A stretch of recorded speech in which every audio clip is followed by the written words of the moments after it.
We'll do it live. Fuck it. TLB Radio. This. We are what you made us. Exactly. So what's the big deal? 5 or 6 people get killed, and you all freak out and put it on us, and we're just reflecting you back at yourself. Is the Tate LaBianca. Had you let us put on a defense, we couldn't have explained to you why it happened. Radio program.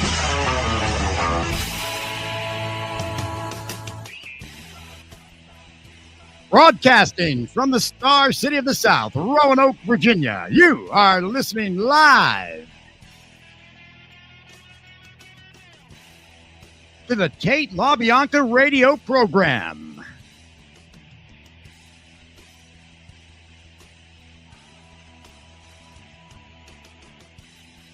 Good evening, TLBers. I'm Brian Davis alongside Tawna Laufenberg as we are back to bring you the radio program which pursues the interest, the oddities, and the truth of the Tate LaBianca murders.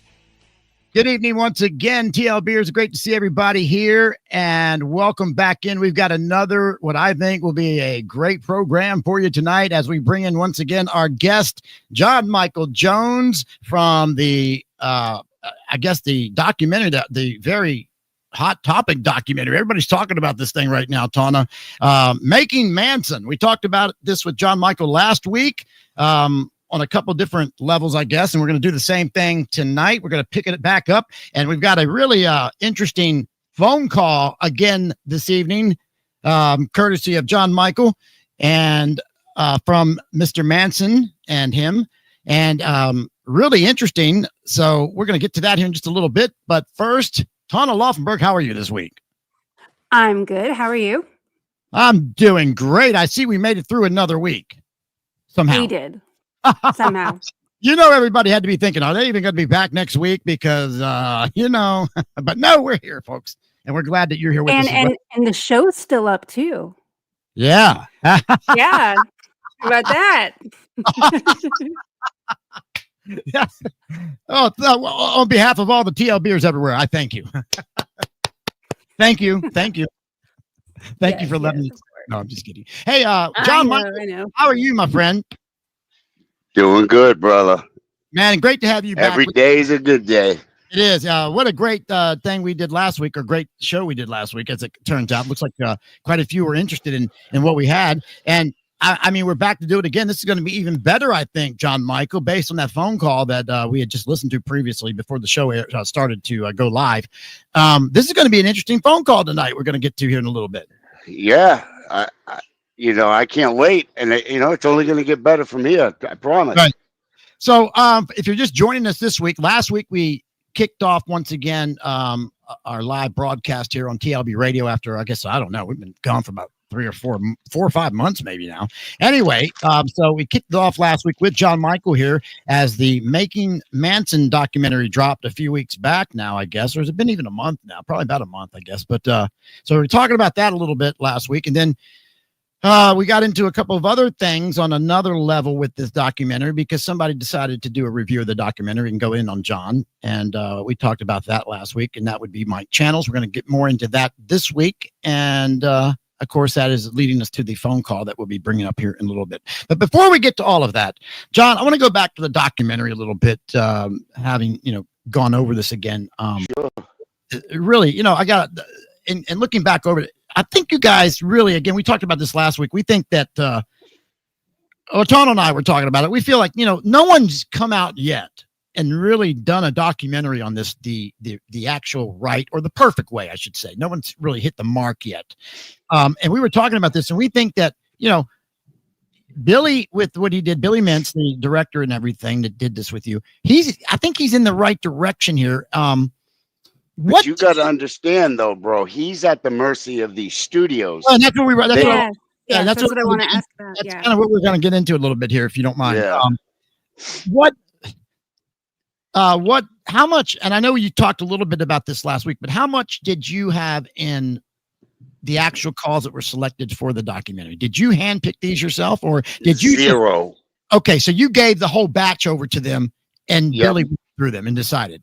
Did you get the input on the final? Hey, we're going to use this. What do you think? John? No, not 1 millisecond. And you know, it really blew me away because I really thought, well, actually, let me take that back. Billy would call me, and Billy and I worked close together, and Billy would say, you know, send me the calls that you think are important, you know, and that's what I would do. And I'll be honest, there's a lot that, looking back on it, I'm grateful they didn't use, because that means that I still have it, right? And I can use it, because anything they used, I can't license out anymore. Right. Like the one tonight. Like the one we're going to go into tonight. Right. Like that wasn't I can, but as long as it's not monetized and no one's making money, but that's, to me, it's not about that. And for me, going into this, I wanted to go in the direction that you're talking about. Yeah, Let's focus more on the injustice of the case. And I get it. You know, they have to touch on the murders. They have to give, give it some context, you know, for the people that don't know who Manson is, which in this day and age is fucking, you got to live in a hole in Guyana if you don't know who Manson is. But I understand that they have to touch on certain subjects. But from what I was told, you know, Billy really had to fight tooth and nail to get even the little bit that he got in the direction that he went. Okay. And, you know, and I wanted to focus more on the injustice of the case, the travesty of justice that went on in that courtroom, the shit Bugliosi pulled. But I get it. You know, the studio, I mean, the studios have the final say. These production companies sell it to these major studios, and like, let's say NBC Peacock, for instance. NBC Peacock has the final say, and it's getting them on the same page. Billy said it was like fucking pulling teeth. But I really thought for sure that they would give me more, you know, at least some say in what was played, because I'll be honest with you, bro, there's a lot of fucking shit that they could have like, I'll give you an example. I have one call where Charlie comes flat out and admits that character you see on television is a mask. You know, I gave the people what I thought they wanted. And he goes into great detail. And this is towards the end of his life, mind you. Now, he knows he doesn't have much time left. And he really opened up to me in a way he never did before. And I was shocked that they didn't show a lot of that, because it gives great insight into the man behind the mask. And I thought that's what this series was going to focus on, was more about the man behind the mask. Well, that's what I was going to ask you, if there was anything that got left out of the documentary that you bro, so much I wouldn't even know where to begin. Gotcha. But I think, I mean, after watching it a few times, because each time I watch it, I catch something I missed the time before. And like, I think Billy did an amazing job leading up to, like, I just think it, but then again, I know that Billy doesn't have the final say. Because Billy, I'll be honest with you, and I didn't know this until I met Billy and did this project. I always under the assumption the director directed and whatever the director said went. And it's not like that at all. Once the director says, okay, we're done, they have all the material, they forward it to NBC Peacock, and now it's in their editor's hands. And Billy, just like me, rolls the dice, sits back with his fingers crossed, and hopes for the best. Wow. Yeah, and you know, Billy, usually the director will get like a week or prior to the commercial being aired, like Billy will say, okay, like I saw it in its entirety. And it's like, well, fuck, I didn't. That was weeks before it was even aired. Right. So yeah, and Billy was like, trust me, you'll be pleased. I guess the network picks how they want the trailer to look as well. Everything. The network controls everything. Man, I get it. They're the ones that pay for it, you know, ultimately. Yeah. But, you know, I would love for one day for somebody like Billy, because I think Billy really gets it. He really does. And I think to like do it the way that they want to do it and to show what they want to show. Well, that's what I'm networks. Well, that's what Tawna and I were talking about. Like, how come this thing can't get done the right way? Like 100%. You have to get it the right way. Independently funded is what we And I got to think go that's for. the answer. I think that's the answer. Is that the networks always have the final say on everything, so it's hard to get past if that. we can come across a network or a guy with a boatload of money that says, you know what, I don't give a fuck what I think the people want to see. Yeah. Right. I don't care about, because to them it's how many eyeballs they can put on the film. They just want to make money. You know, you got to take that out of the equation. You got to and just fucking tell the goddamn truth. Just That's go. the thing. Yeah. That's and where I'm I'll be honest. confused. I was stunned when I saw. I just was in shock when I saw Stephen K. admit right on Billy fucking Mintz's camera that he know that Bugliosi did it all for a book. Oh yeah. I was like, oh my, now that's on camera forever. He can never take that back. But another thing too is that, you know, without going into too much detail, there were things caught on camera that wasn't shown that Billy talked to me about. Things that are just mind altering that for whatever reason the network didn't want to show it, which I think is fucking almost criminal, because it really shows you like that person. It's almost like anyone. If you get caught lying once, it's like, how do we know you're ever telling the truth about any fucking thing? That's exactly right. That's exactly right. And lies being caught, you know, admissions being made. And it's like, holy shit, that's huge. I don't understand why the networks want to keep the same helter skelter thing going, because everybody's already heard it like over and over. But you would think like a news story would have more pull than the same old song and dance. You know? And if you notice that with each documentary, a little bit more keeps getting, and it's like a little bit more. They're trying to milk it. It seems to me like they're fucking milking it for all they can. Yeah. You know, let's release a little bit at a time, a little bit here and a little bit there. But my personal opinion is it doesn't end here. It's, as far as Billy Mintz is concerned anyway, I can tell Billy wants to go further because there's so much more to be told. Oh, like God, on massively. oh my God, yeah. And I think that if the world, which eventually, like now, especially now, we live in a time and a day and age where the Big Brother isn't fucking revealed like he used to be. You know, people don't trust the cops. People don't trust. We see more now the corruption, and now it's called out like so much more today than ever before. And we just had that conversation, didn't we? It's amazing to me to see it happening, because if you notice, cops aren't like when I was growing up. I'm telling you straight up, on the streets of Boston in the 80s and the early 90s, cops will beat the fuck out of you. Like and not a goddamn thing. I swear to you, you would never smile. Why today people are like disrespecting cops that just leaves my jaw like wide open, like holy shit. But that's because we live in a day of body cams and cameras on every corner, and you know, you can't get away with shit anymore. Not and really. I think people are starting to realize that this Helter Skelter story is bullshit. Like, wait a minute.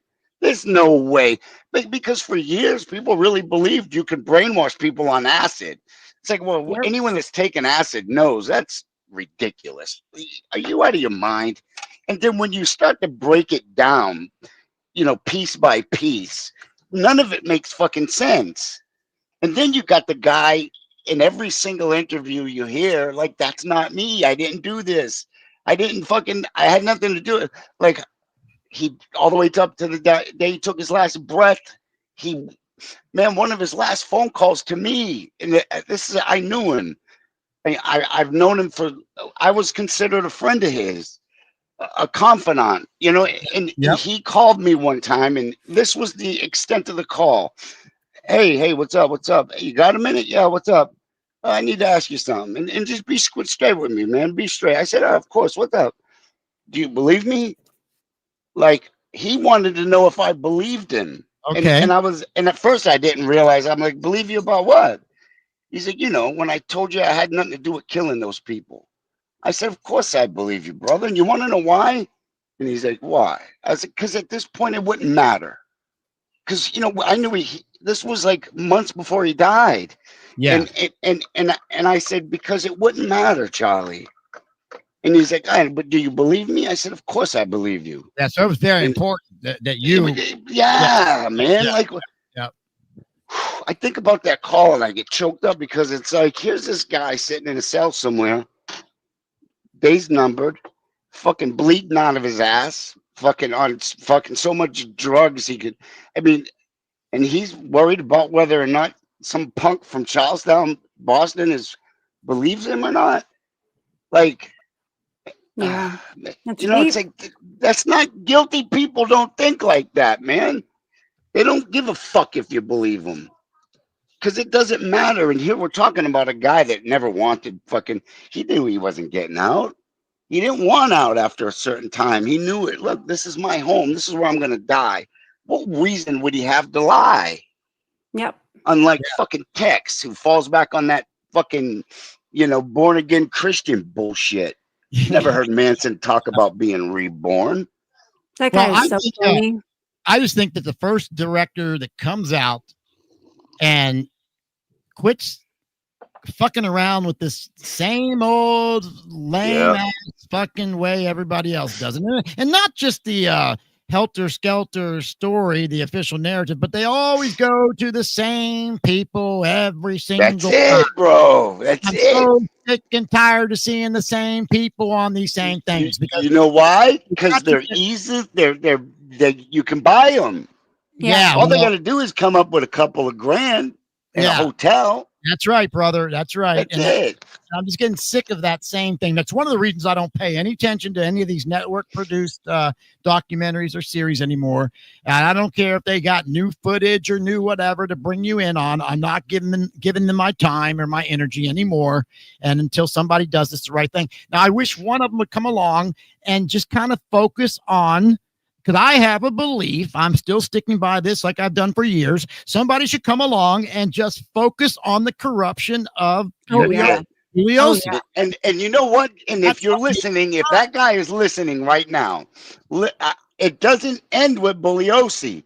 It goes back to Evel Younger, all the way up to fucking Nixon. And I'm telling you, this is a lot. And guys, if you don't look at the fucking cast of characters involved in this case and don't see the connection to the JFK case, you're fucking blind. Yeah. And I'm telling you, they're all the same fucking people. Well, I'll tell you this.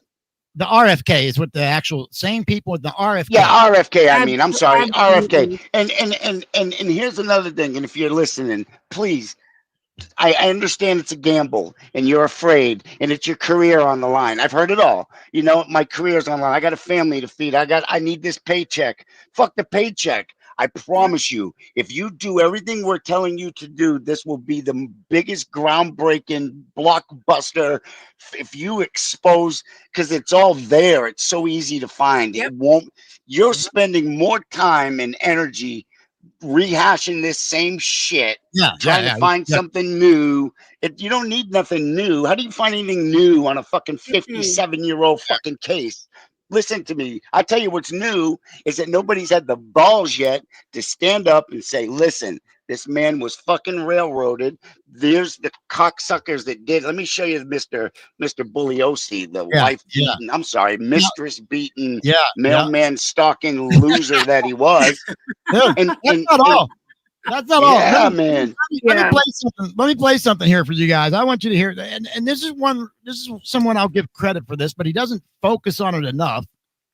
And that's Tom O'Neill. Tom O'Neill battled with the bug throughout the time that he wrote that book, Chaos.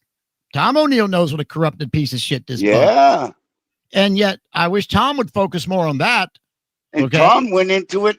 Well, let me show you. Admiring Bugliosi. Well, I don't know about that, but let me play this video. Well, he had respect for him, and he left having none. What did that tell you? Yeah, let me. I'm going to play this clip if I can get it out here. I don't know. They've got some new stuff on this StreamYard shit. I don't know how to do this. Will this even play? Let me see. Jesus Christ, didn't he threat? All right. This is Tom O'Neill from the podcast Talks from the Crypt. Horror and true crime. This was done not too long ago. I want you to listen to this. This is a first-hand story. Okay, this isn't, oh, I heard.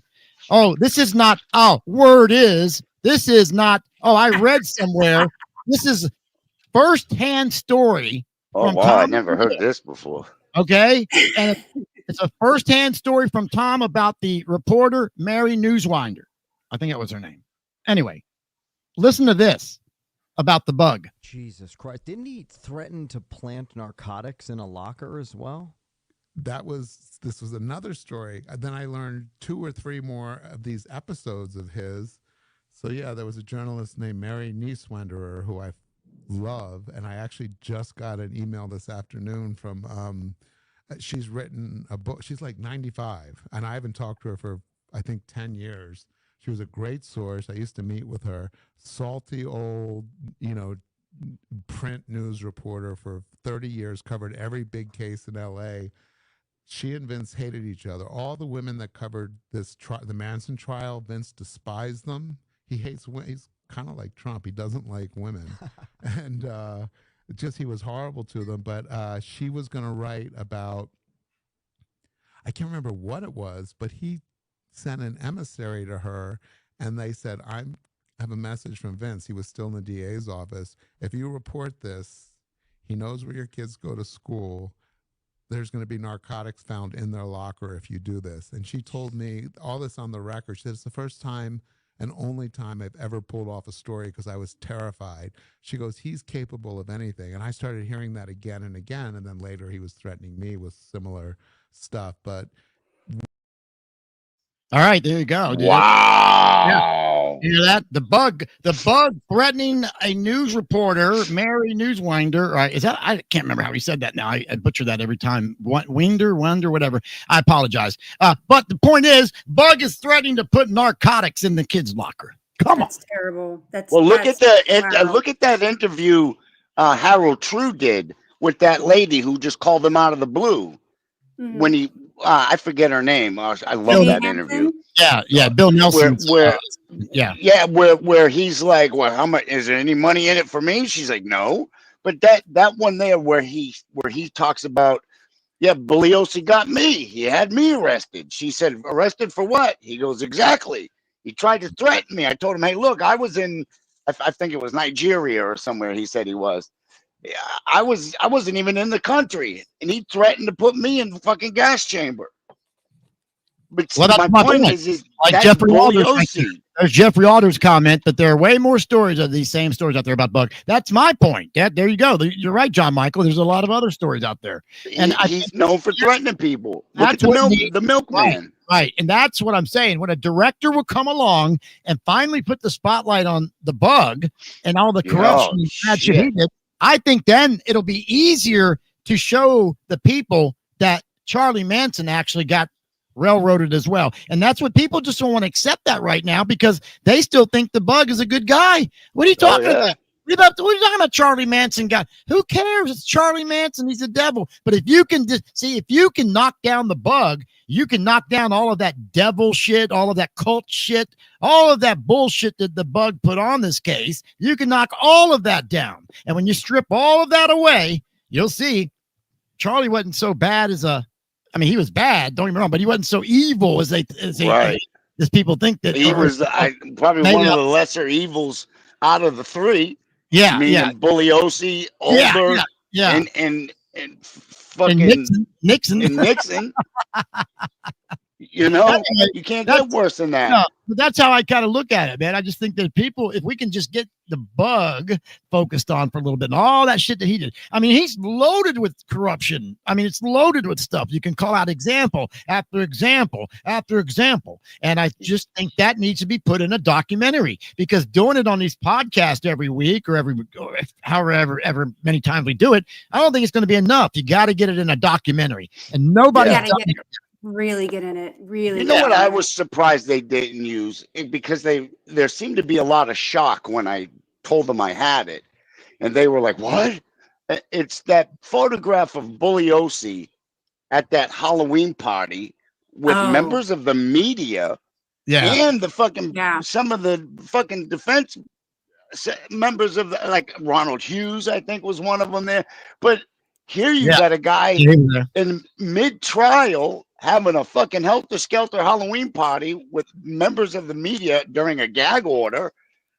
It's exactly. Like I showed them the flyer and the actual photograph, and Billy interviewed a lady who was there. Yeah. They pursued that angle. So you went as far as to find this woman, interview her, and you didn't use it? Of course, that's NBC for you. Yeah. See, that's another thing, man. These networks, they don't want to go against the official narrative, or they'll let you go a little bit, but not enough to sway anybody. Yep. We can't make Bug look too bad of a guy, because then that's what what I mean. You know? That's what I mean. Yes, that's what I mean.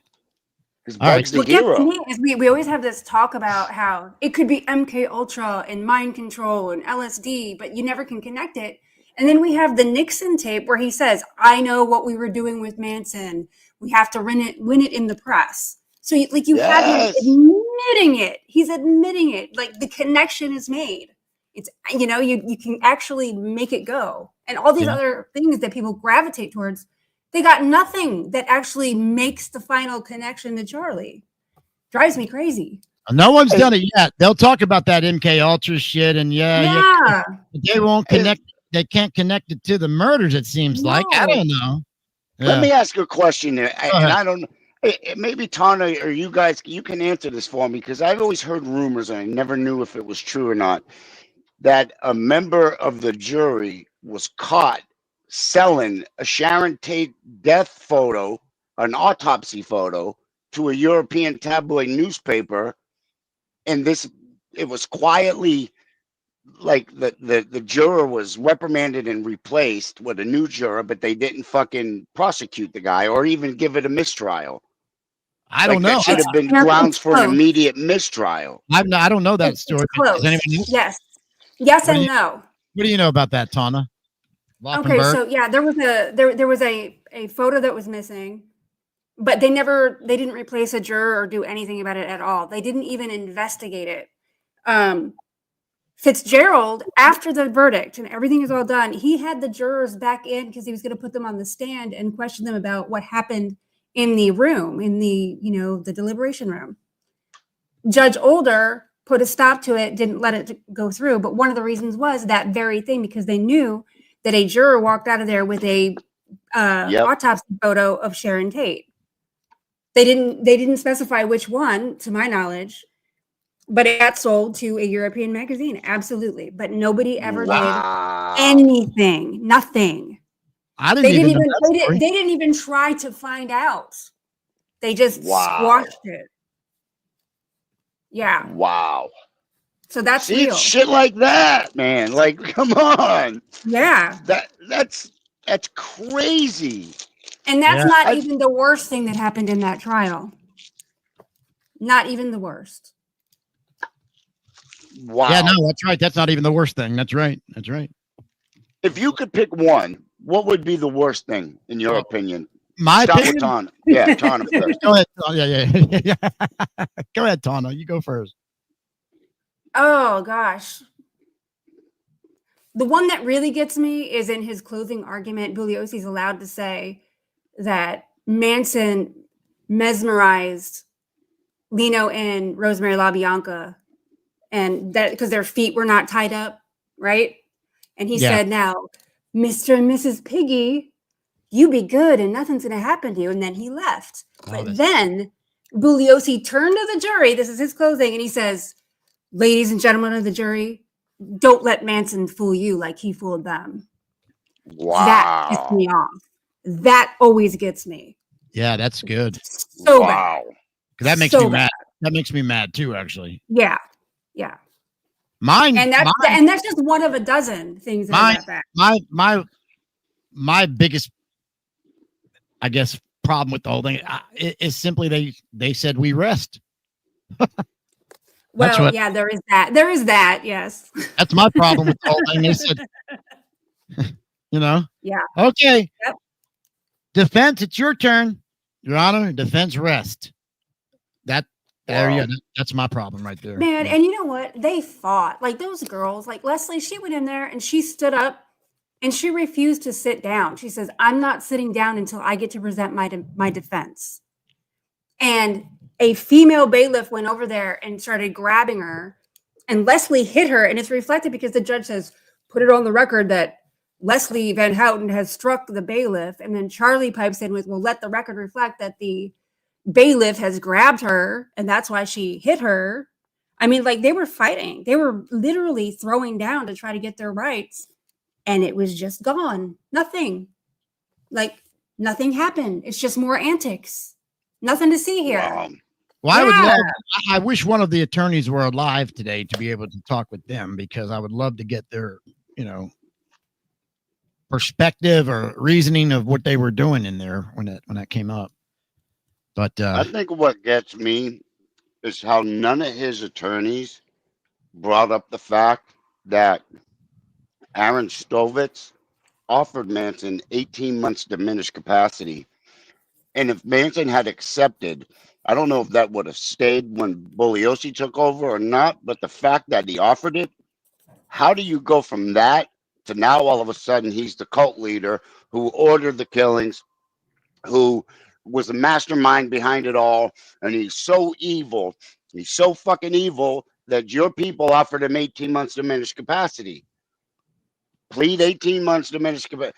Plead diminished capacity, serve 18 months, and you fucking walk. The only thing we got to testify against texting the girls. Can I ask a question? Where did that come from, actually? I've never actually seen anything That's about true. that. And I asked Charlie, I got a phone call where we talk in depth about it because I didn't believe it either until I said, hey, man, is it true that you were offered 18 months diminished capacity? He said, oh, yeah, that's true. I said, there should be something about that somewhere, though, is what I'm saying. Yeah.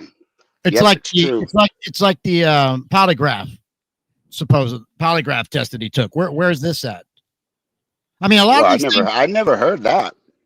It was in an article by that same reporter, Mary Newswinder. Winder. Yeah, what is their last name? Let's get that last name straight here. Hold on. And another thing too is that phone call, and no one can tell who's on it, but it's a phone call. I think it's the members of the prosecution. Somebody from that courthouse called this doctor who was supposedly at the time was the world leading forensic, he was like one of the top psychology doctors in the world. And they're trying to get this doctor to admit that it's possible to brainwash somebody on acid. And this doctor said, telling him it's not, in my professional opinion and with all my expertise, no, it's not possible. You can find that audio on Cielo Drive. Yeah, James Dawson let me listen to it, and I was blown the fuck away. I don't know how to pronounce this word, man. I don't know how to pronounce his last name. Nieswinder. I don't know how to pronounce this lady's last name. Oh, well. Sorry, Mary. God bless you. Mary had this reporter here. She had a pretty good relationship with Charlie. Apparently, she had gotten in like he talked to her quite often. I don't know why or what the reference was to that, but yeah. That's why I think that if she's saying that there was a polygraph, that maybe that there really was a polygraph. So she put that in one of her articles, Tawna? Yeah. Wow. Well, did they even have those back then? Yeah, I mean, Bill Garrison took one. Roman took one. Wow. And Roman said, you want to sit? The cop said, you want a cigarette? And Roman said, I done smoke. And then at the end of the polygraph, he got up and lit up a cigarette. Wow. Yeah, Roman's crazy like that, man. But Newswinder, I think is how you say it. Newswinder? I think. Newswinder or Winder? No, it's not. It's Winder, but it looks like it's Newis. Newest Winder, Wender, Newest Winder. Mary News. I have no idea. I'm barely able to even say this much of it. I have no idea what it would be, where that would be from. Newest Winder. Okay. Anyway. Wow, 95. Crazy. All right. So It's a pretty good. I don't want to say great really yet because I don't know if I'm there about that. But it's a good documentary. It's some good stuff in there, some good sound bites and some good sound audio bites, and of course there's some new appearances from Gypsy, and they got Steve Parent's brother in there. Of course, Diane Lake's in there. I think it's pretty good overall. But like we said, nobody's yet come out and done one absolutely the way it needs to be done yet, but we're getting there. It looks like. And that guy with the communal marriage guy, Alan Rose, he was in there too. Alan Rose, that's right, Alan Rose. They found somebody was at the ranch that not many people talk about. I didn't know who this guy was, so and a couple other people were asking me, who is this Alan Rose guy? And I was like, I'm not sure. I mean, how many people have ever heard of this guy throughout this case? Not many. He was a clinical researcher from the Haight Ashbury Clinic, and they were studying communal marriage. He was with the family, I think it was in the spring of '68, I think. I don't really have an interest in that particular part of the case, so I don't know a lot about it. But well, the thing is, when they were out in the Haight, okay, and they went from the Haight to, I guess where'd they go after the Haight? Chatsworth, or did they go somewhere else first? I mean, did they go? I guess they went to Dennis's place first, but where do they go? My point is this: when they left the Haight, they took some people with them. Didn't Father Mike go with them or someone like that? Yeah. Huh? I'm assuming because they all end up at the same place. So yeah. You're assuming. Yeah, I don't know a lot about that part. You do too. You damn well know Father Mike is in the goddamn raid. Why are you fucking sandbagging me right now? No, I know. I'm not. Okay, I'm messing with you. I'm trying to get people on the rise right now. Okay, because remember, there are consequences, Brian. I'm kidding. No, I know people. I'm kidding. No, I'm feeding into this shit. I'm sorry. I know. I'm kidding with everybody right now. I'm doing this on purpose. I want people to think we're about ready to go off again, but we're not. No, seriously though. So some people came with them from the Haight. One of those, I'm assuming in this whole group, with the Father Mike people, right? That's where this Alan Rose came from. Yes. So that's my take on Alan Rose. Again, that's great that they found some. John Michael, why do you think he pulled in an Alan Rose for this documentary? What would be the because other than just like Tawna said, he's doing communal marriage studies or something. Other than that, what would be his whole what would Billy Mintz? I mean, what would be the relevance of this guy? Did we lose John Michael? John Michael. We might have lost him. Might have lost him for a moment. No, I'm here. Oh, okay, buddy. I can hear you guys. Okay. Why do you think he pulled someone like a David? What was his name? Alan Rose? Bro, I had to ask him who it was. I was like, who is this guy? I didn't even know who he was. Yeah, we weren't sure either. Apparently, I mean, he's been pulled out before. But that FBI lady, what the fuck? Who is she? Who is she? I'm just curious where Billy, why Billy Mintz would have went that, just to pull him in for whatever. I don't know, just to find somebody different or new, or because I can't figure out, there's no real relevance to the guy other than he came with them from the Haight. But he really didn't offer anything in the documentary. You guys should get Billy to do the show. Yeah. And ask him, because I would like to know that. And yeah, the FBI. I asked him about the FBI lady. What? I missed that. What? Tawna, it's a little inside thing there between Tawna. Oh, okay. She said awkward, but yeah. I'll talk to you about that later, John. Yeah, I hear you, bro. Yeah, it's no big deal. I think I know. Yeah, you probably do. We've talked about it before, but but no worries. And I don't blame you. Yeah, that's the way it is, right? But no big deal. But I was curious as to the relevance of the guy in proportion, or I guess perspective of what you were doing with the documentary. I mean, like I said, it's cool that we got somebody new. I guess it was hanging around the ranch for a little bit that we didn't know about. But do we need to know about him? I guess is the question. From what I heard, no one remembers him. I don't know how true that is, but from what I heard, nobody remembers that guy. Well, I think, why would they? He was only there basically for a cup of coffee, I guess you could say. I mean, Tawna, I guess, what did you have on him? That he was there for a few months, right? Yeah, I did like it, though. In the documentary, he said that when he heard the news, he said, no way. He did not believe that Manson would have done anything like that. Okay. Yeah. Now, and I can tell by the way he was talking that the guy's legit. I mean, because he's not there to feed the narrative. Look, dude, I'm not questioning if he's legit or not. I'm questioning why. I don't even care that he's in it. I think it's great that they got somebody new in there. I'm just wondering why you would do that in terms of relevancy. If I'm making a movie, obviously, I'm going to pull people in the movie that I think are relevant to what I'm trying to tell the movie about. Exactly. And now all I'm asking is what I'm just curious what it was that Billy felt that, I got to get this guy in here, tell his story. I think my opinion is he's one of the, of a dying breed of people that can say they were there at that time. Yeah. And to get his insight, I tell you, man, he wrote this paper, supposedly is why he was there. He's writing a paper about the, communal marriages, right? So, and Tawna, didn't you find out he didn't produce the paper until like the 80s? I think that he may have done something, but the earliest was like 1970, or like I said, I don't really know much about this at all. Yeah. Well, that's what I mean. So. But either way, whether it was 70 or in the 80s, it's still after the murders. So it's hard for me to take it completely seriously. Like I said, I was just curious more than anything. I mean, I don't care either way. I just wondered. Like I thought, wonder why they got that guy and who is he?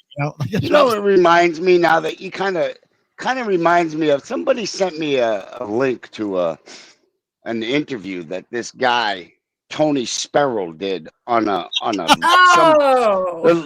know if you heard it. It's the most recent interview. And bro, I'm going to tell you what, man, this guy, Tony Sparrow, is obviously so far up Nick Shrek's ass because he's regurgitating all the same shit about the funeral being everything that it wasn't. I'm not going to get into details. You know what I noticed that these fuckers like exactly. You know what he left out of that interview is that he's a baby killer. That he tries to make the guy think that he left the police force to pursue another criminal. Motherfucker, you were goddamn thrown off the police force because you shot and killed the fucking baby. And that's true. A child. I think he was a 5-year-old, 4 or 5-year-old. Yeah. 5-year-old baby. He shot and killed this little kid.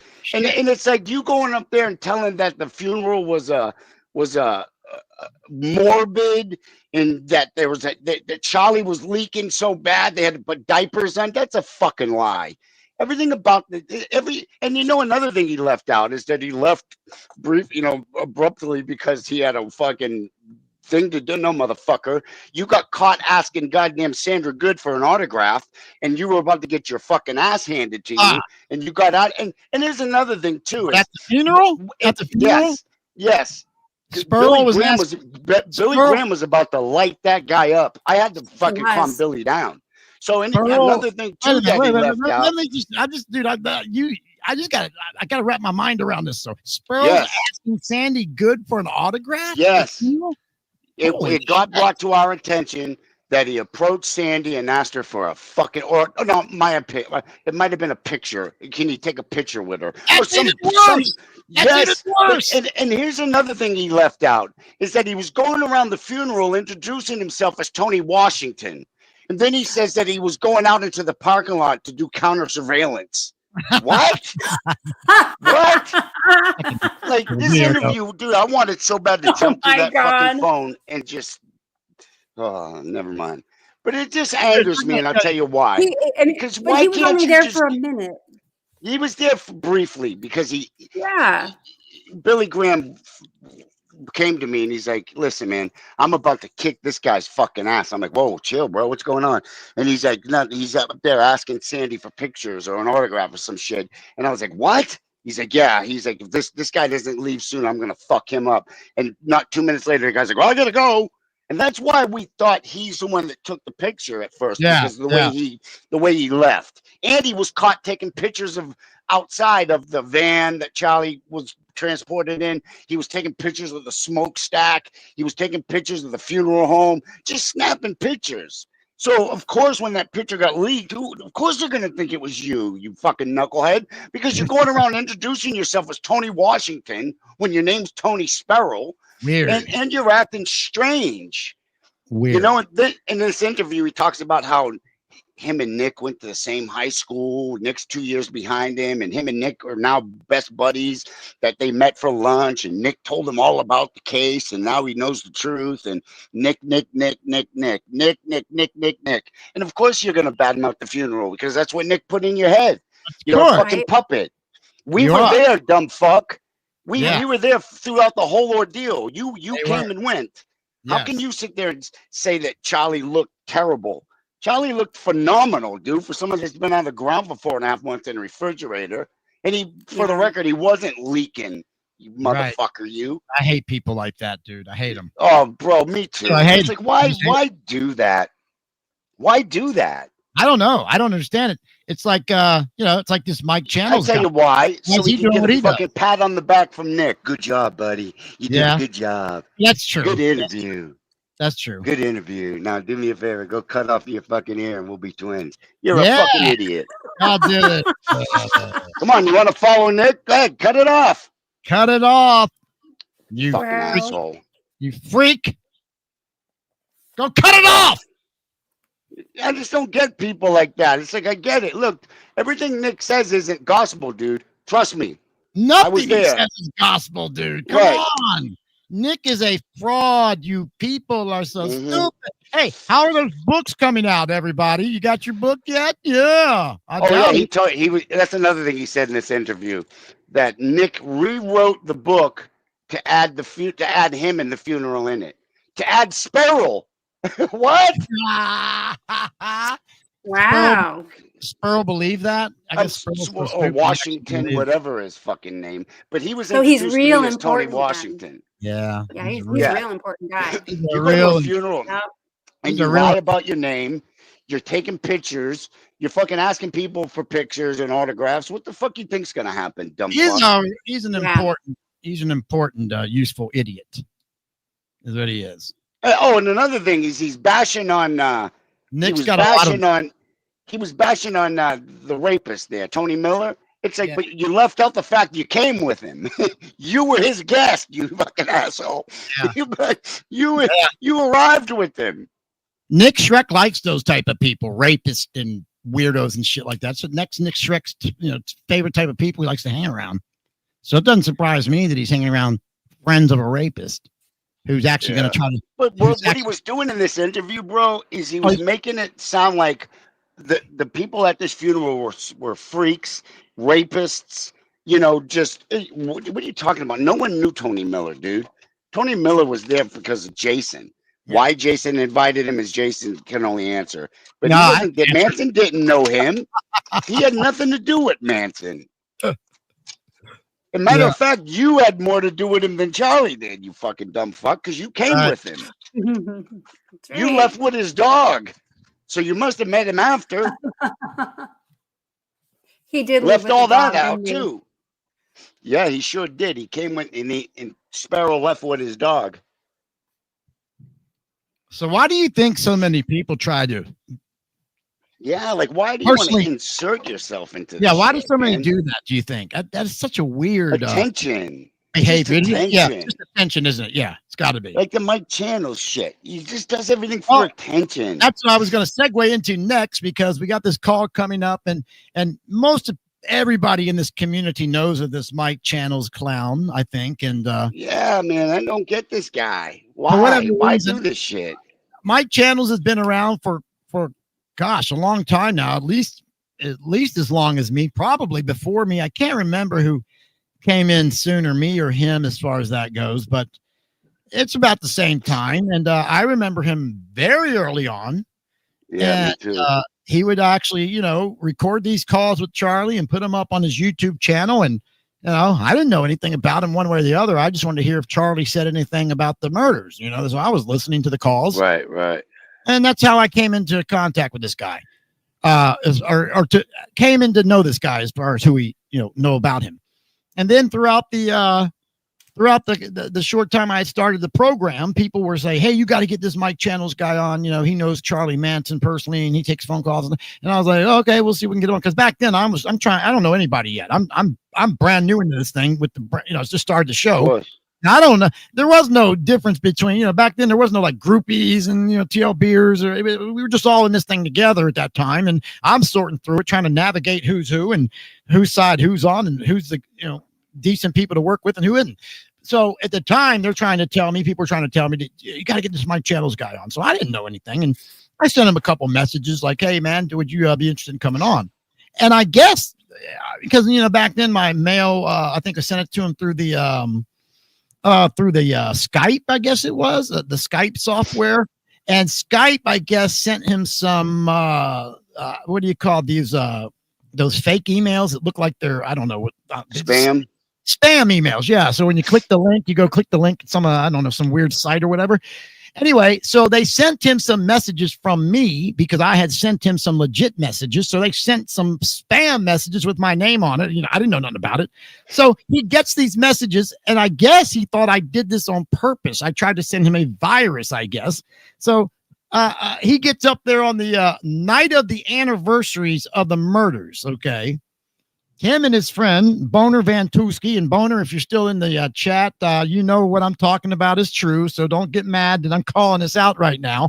I'm just speaking the truth. You and your buddy Mike Channels got up there on Cielo Drive on the night of the anniversaries. And instead of paying, respects to the victims, who were you thinking about? Good old Brian Davis, right? Because that's exactly what happened. Mike Channels says, Brian Davis, somebody ought to kill that guy because he thought I sent him a virus, right? So he literally says somebody should kill me. So you know what that's like when you're saying somebody should kill somebody in the Manson, community, that can actually be literally taken, and you gotta be careful with that shit. Of course, someone like Mike Channels probably doesn't give two fucks about that. And who knows, maybe he was actually given a call to action. Who knows? Thankfully it never happened. But I never forgot it. I've never forgotten that. Of course, some scumbag like Mike Channels would never apologize for something like that. And he's never done so, but I've never forgotten it. So Mike Channels, you've always been a piece of dog shit to me. You sorry some bitch. So the fact that you're screwing over John Michael Jones right now doesn't surprise me one bit, but we don't know why you're doing it. Mike Channels, I know why he's doing it. He makes it perfectly clear. Someone sent me a screenshot of one of his, like he took my picture down off one of his videos and he replaced it with a bunch of fucking where I claim to be Manson's best friend. I've never used that guy. No one, listen. Well, that sounds never like, in my life ever claimed to be Manson's best friend. But that sounds like projection to me because that's exactly what this guy does. He is the one that seems like he's got to be Charlie's best friend. Yes, and it's weird to me, bro. That's like this childish fucking bullshit. Best friend. That's right. Like best friend? Like how old are we? Yeah, exactly. That's why it's funny that the media, when this whole thing with the wills came out, right? And the media is calling him like the pen pal. I thought that was great. The pen pal. Yeah, but I've seen a few of videos he's done where he's referred to himself as Charlie's best friend. And I don't go attacking him for it. Look, that's his ego. You can live with that ego. I don't have that kind of fucking shit. Because you know what? I don't want to fucking live it. Listen, whoever claims to be anyone's best friend, like to me, it's like you got to have a massive ego to refer to yourself as Charles Manson's best friend. First of all, you don't know who the fuck Charlie knows. I don't know all the people Charlie talks to, nor do I care. It's none of my business. As long as they didn't hurt him, that's your business, your business. But the thing with this guy is he saw the documentary. He probably heard Manson. Why? I didn't know they were going to show what they showed. Charlie talking about you know, John Jones. I love you, John Jones. Yeah, Right. you know, I forgot about that call.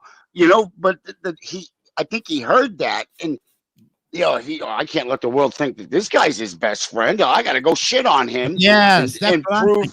Yeah, I'm the best friend, not this Yeah. guy. That's Fuck exactly this guy. right. Because what other rationale or reason would there be to come at you so much? Right? You did a documentary, and you were in the documentary. I just tried to humanize the guy. Yeah, Is that so bad?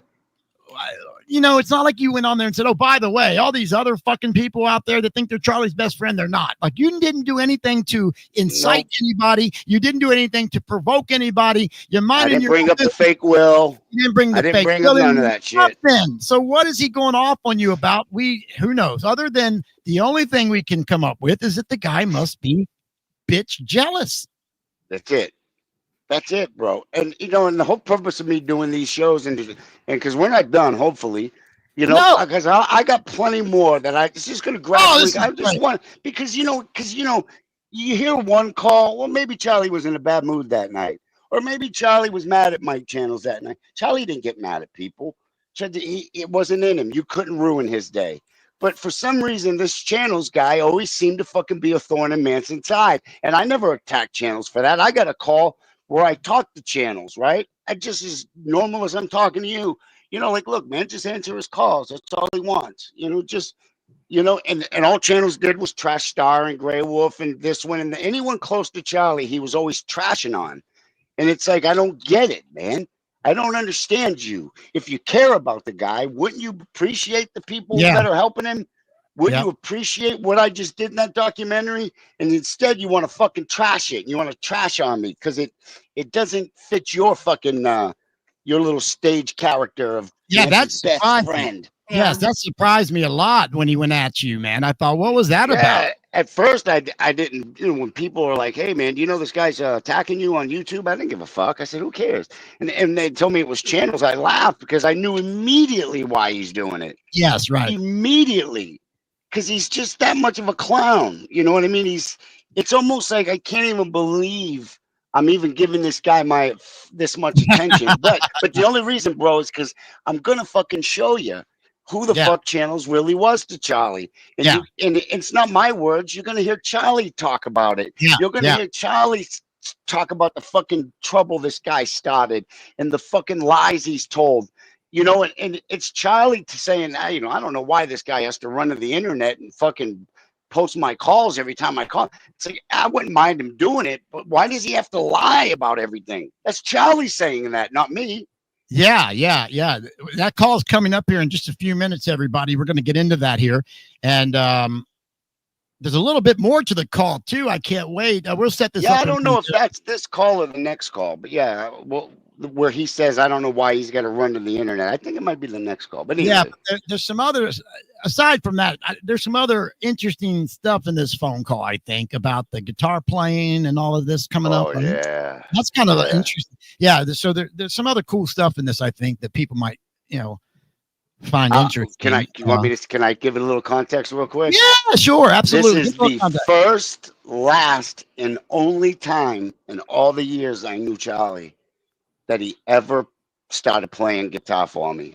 Yeah. Because of course you were never allowed to leave you couldn't bring a guitar to the day room or, you know, to the phone. And think about it. Charlie made his calls on a payphone. Just imagine a phone right in the wall. Yeah. Connected to a wall. So it's like, how's he going to hold the phone and play the guitar? Right. But towards the end of his life, he had they were cordless phones, but he called them cell phones. A cordless phone to him was a cell phone. Really? So and in ACH, he always used a cell phone. They brought the phone to his cell for him to use. It's a cordless phone. So when I say a cell phone, I meant it's like a cordless phone. Gotcha. Right? And he must have laid it down because when you hear him start strumming the guitar, this is the first time ever in all of my calls that he started singing to me. I was fucking blown away, bro. That's what. Did he tell you he was going to do it, or did he just? No, he just started doing it. Like I was like, at first I was like, I couldn't believe what I was hearing. So I want to play this audio for a second. We're going to get to the phone call, but I just wanted to let everybody hear this audio. So I'm not making this shit up. And I know some people probably remember this, but this is what they were doing that night up on the Cielo Drive gate there, I guess is where they were. And they're talking about me. I own them. Wow. Pay the rent. Jesus, 21 minutes and 53 seconds. Yep, that's a good That's a long time. Helter Skelter Forum. What happened to Brian Davis's radio show? That motherfucking motherfucker. I hope somebody killed him. Yeah. Are you serious? Wow. You hear it? Wow. You hear it right there? You heard it right there, right? Wow. There's your piece of shit Mike Channels right there. No regard, no nothing. Don't care that you're up there at the victims play. You know the victims, Mike Channels, you douchebag. Remember the victims? And supposedly, I hope somebody kills him. He said. Yeah, that's what he said. Somebody. Yeah, that's what a scumbag. What a real shitbag thing to I'd say. never let that go, dude. I'm not going to forget that. You stupid fucks. Wow. So you can hate me all you want to. You can applaud my channels all you want to, but don't ever say I don't have a reason to hate this piece of shit. Okay? Wow. I don't give a fuck. Yeah. So that's the type of guy we're talking about here. And yeah. So with that being said, of course, he likes to make everybody think that he's Charlie's best friend. I'm the one that should be doing it. What a weirdo. I got the will. By the way, let's take a quick peek at this will for a minute. Oh, I want to also tell in this phone call, you're going to hear Charlie say a few times rackababble. I just want to point out that rackababble, Charlie couldn't say Barack Obama because at this time Barack was president. So every time Charlie, rackababble is Barack Obama. So anyway, just so people know, like, you could this came off the Daily Mail TV, I guess.com, but Daily Mail can also reveal the red Charles Manson authentic stamp seen on the document released by TMZ last week is in fact a memorabilia stamp used on dozens of Manson family items channels online. So you see that authentic stamp up top there that Mike Channels is trying to, fool everybody with. That's on all of the guys' merchandise apparently. Yeah. So this is what he's trying to. Of course, TMZ's got their watermark on it, but this is what they're trying. This is what Mike Channels is trying to pass off as legit. Right there. What is that? February? Real official. Yeah, that looks real legit there. And buddy. You know what's funny? You see the numbers to the left? Yeah. Yeah. See all the numbers? The numbers don't line up with. Yeah, there's like. Don't even line up with the lines in the. They don't even line. They don't even line up. Oh yeah, they don't. No, they don't. Another thing the attorneys pointed out is that. Another thing that's don't give them too much. Good. Yeah. No worries though. We got it. He's done. So, he thinks that they're just going to say, okay, the will's not valid. Have a nice day. Wrong. No, this goes beyond. Yeah, you're going to have a knock at your door and you're going to leave in handcuffs, and I'm going to celebrate the day. I'm going to celebrate the day. They're coming after him, and he deserves it. Yeah, it's fraud. What he's doing is fraud. It's a felony. If that happens, I swear to you, I will do the Snoopy dance on video. And he can't claim, I thought it was legit because never mind. I'll do it. Yeah, don't give him anything. I can't say don't give him anything to work with, Michael. No, I'm not. But yeah, I'll do the Snoopy dance on video for everybody if he gets arrested for this shit. I'll be happy if they just disqualify the will. I'll be happy with that. Well, that's happening. That's without a doubt. Yeah. But if we get a little gravy, if we get a little extra cheese on that Whopper by him going to prison or jail, hey, I'm telling you, man. I'll settle with just an arrest and some public humiliation and just a fine. But the problem with this is the guy thinks that you can just go into a court of law with such a fucking blatant forgery and proof that can be proved that you've known it's a forgery. He's done. What? I can't use no fake. But then again, we're talking about a fucking 70-year-old man that refers to himself as Manson's best friend.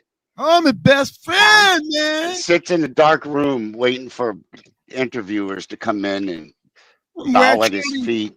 Wear Charlie's boots, brother. Yeah, right. I don't think inmates were ever allowed to wear boots. I know. I wonder where he got them from. He's probably fake. Probably fake poop. He probably found them with Shorty's bones. Oh God. Another one. All right, so let's get to this phone call here. I think this is pretty interesting, and I'll try to see. You know what? Let me. This was. Let me give a date here. This was from. Hang on 1 second. Where would this go? Okay, so this would be from May the 31st, 2016. So, what was that? 8 years ago? Okay, so about 8 years ago. This is when Charlie. That was a little over a year before he died. Okay, so here we go. This is, again, another phone call from Charles Manson to John Michael Jones, our guest here tonight from Making Manson on the Tate LaBianca radio program.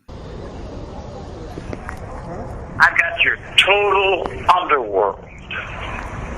Hell yeah, brother. And I tried to tell Vincent that, but he didn't want to hear it. You did? Yeah. I had Haile Selassie in 1954. Hell yeah. That's where his brain was. You know, in other words, like, I was already John F. Kennedy. I was already the Roman Catholic boys' school, boxing ring, handball. And I'm the guy that had to beat off your broads in Cleveland. And I'm the guy that's been backing you up and helping you all my life, man. Right. Because of Frank. Because Frank was the first man I ever met in my life. He backed the whole goddamn thing up. You dig? Yeah. In other words, he was the god of Italians, man. You know. Costello? Yeah. And, well, not only just him, but Carbo was a hell of a dude too, man. So was Capizano. Johnny was. He was a hell of a baker, man. He's king of the pizza. Yeah. You know, in other words, I was raised up by straight up dudes, man. And then I meet this guy. I don't know what he's done. He's got that big Italian dick up and Star, man. She beat me for my money and took off and did all kinds of crazy shit. I'm going to stop right there for a moment before we get to the other part here about my channels. But I heard him mention Star beating him for some money or something. Do you know what that's about, John? Well, yeah, he claimed that Star and Vince Gallo did him dirty in the end. That's the guy that Star's I with don't know now, if they ever right? came and made it right. I don't know if they did right by him in the end. They only had a year or so left to do him right. Yeah, that's right. But yeah. you know, he never ever came back and told me that she made it right. But you know, that's the guy though. That Gallo guy. That's the guy that she went off with after him, right after Charlie. We're talking a lot of money, bro. They took a lot of money from him. No kidding. They took a lot of money. They took his art. They took. Wow. He's about to tell you. Okay. They took some music of his, and she just. I don't know, man. She just. So at this time, at the point of this phone call, she's gone. Yeah, and I'm gonna be upfront, man, and I'm just gonna put this out there, bro. Yeah, because it's and it hurts me that I have to do this because I don't know her like personally. Yeah. I don't know her. You know, but it just towards the end of his life, her just disappearing with Gallo really fucked Charlie up. Wow. You know, and I've got many calls of him pleading with me to find her. Just tell her to answer my call. Just tell her. Yeah, bro. It's heartbreaking. That is just wild to me. If I did something wrong, just tell her to hear me out. If I did something, just let me explain myself. Wow. But then it turned to anger. Then he started lashing out. You know, this bitch took my money. She took this. She took that. They tried to con him out of his guitar. Vince Gallo was selling shit on his webpage. I bet. You know, another thing too that he was really upset about was that Star agreed to come see him, but only if Vince could come with her, and he had to allow Vince Gallo to come visit just to see Star. Like, I'm gonna be upfront with you, bro, and I'm just telling you, I've heard Charlie. Charlie, what? Let me say this. Charlie always struck me as the type that. Bingo. I was just going to go there. Women did not. Yeah. Charlie. Women were a dime a dozen. Yeah, that's why I'm surprised. You know what I mean? That's why I'm going to tell you straight up. That's why I'm sitting there going, wow, what? That's why I'm so amazed to hear this part of the story. Wow. And here's another thing too, right? When this whole wedding thing came out, right, and he was talking about it, and it's not that I was trying to talk him out of it, because you know what? At the end of the day, as a friend, I just wanted him to be happy, and if she made him happy, listen. I love it. I love her for it. I have no choice but to accept the things that listen. Sure. I'm not like channels, where it's all self-serving. For me, it's not about how I feel. It's how she made him feel. Yeah. And at the time, and I'm just going to be upfront with you, and as a friend, because I would do it to you or anyone, I said to him, I said, Charlie, are you sure this is what you want? And he's like, well, it's what she wants. I said, but no. But is it what you want? And he's paused for a moment. And he says, I sense some reservation. Do you not think it's a good idea? And I said, let me explain. This is why I feel it's a bad idea. You see all the hate that you get? Because, see, people don't know this, but Charlie did receive a lot of mail. And a lot of it was from curious people wanting autographs or fans, so to say. Yeah. But a majority of it was hate. A lot of it was dark shit. And I know firsthand because I got 3 months of his mail one time. And Elsie, my girlfriend, and I went through it. And she'll even tell you. Like, it's bro, I've never read such. It's scary. Wow. Like, bro, I'm telling you darkness like I've never seen. Yeah. But anyway, I said to him, you must know and understand that the minute you marry her and she becomes Mrs. Charles Manson, she's not going to be safe. And wherever she goes, she's going to have cameras up because I already see it happening. Yeah. That's with her not even being Mrs. Charles Manson. Exactly. Yeah. And I says, no matter where she goes, Charlie, and if you marry her, you're only going to put her in danger. If you love her, don't do it. And he didn't. And I'm not saying he did it because of me. I'm not saying that. He asked for my honest opinion and I gave it to him. And I was only thinking about what was best for her because he's safe. And I know that. He's in PHU. No matter, he can marry her and his life doesn't change. Hers is going to change forever. And I think at the end of his life, when I asked him about the will and why don't you have a will, Charlie, please sign a will. I don't want them to throw you away. And I begged him. And he said to me, like, straight up, he was like, he didn't care about himself. Yeah. They're going to throw me in the trash because that's where I belong. You know what I mean? But when I asked him one time, when we almost got him out, like we almost got him a new trial. Let me rephrase that. We didn't almost get him out. We almost got him a new trial. Yeah. Let me rephrase that. Right. And he said, where would I go? And I was like, you could come live here with me. Like, please, Charlie, I have 2 empty bedrooms. I can take care of you. You can be free. And he told me I would never put your family at jeopardy. And I said, you remember saying that to me? He's like, yeah. I was like, now what do you think's going to happen to Star? And I'm not married to you, brother. So, and I think he really thought about it. And I don't, because he got real quiet. Charlie comes back with shit. Like, he's a fast thinker. Yeah. And he didn't say nothing. He just paused for a long time as if he was thinking about it, But anyway, when Star met Vince Gallo and he told me that Star ran off with Vince, I thought he meant like he was talking about Bugliosi. I don't know why. I thought like, oh, did she jump the fence and do an interview bashing Charlie? Like, what does he mean by she ran off with Vince? And when I found out who Vince was, I was like, whoa, wait a minute. I remember this guy. He was in fucking Goodfellas. Yeah. He did a bunch of movies. I know who he is. Like, I mean, I know of him. Yes. So when he told me he was an actor dude named Vince Gallo, I Googled him and I was like, oh my God. And I just didn't believe it. And Star turned her back on Charlie? Never, not gonna happen. But it did. Let me throw something at you and you give me your reaction to this.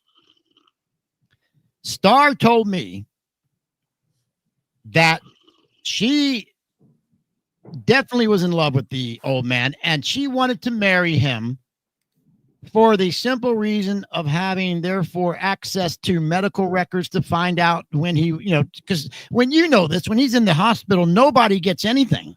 You guys didn't know. That's not true. No, it's not. If you're on his, all right.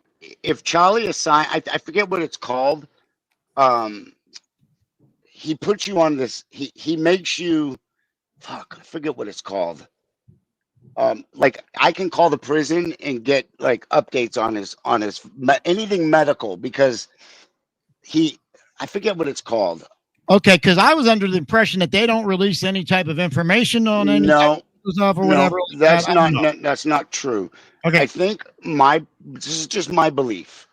This is me, and because I don't want to think the worst of people, because Star really fucking loved him at the time. She must have. So that's my what I'm God, saying. she moved a mile from the prison. Yeah, She's been there all along. Right. So her side of it to me was, I love the guy, but if he's not going to come out of the, I guess what do you call it, the hospital, the I don't know, whatever they call that wing. ACH. Yeah. If he's not going to, because he wouldn't come out of there, apparently to her, that there's no sense in continuing this, I guess, is what she was thinking.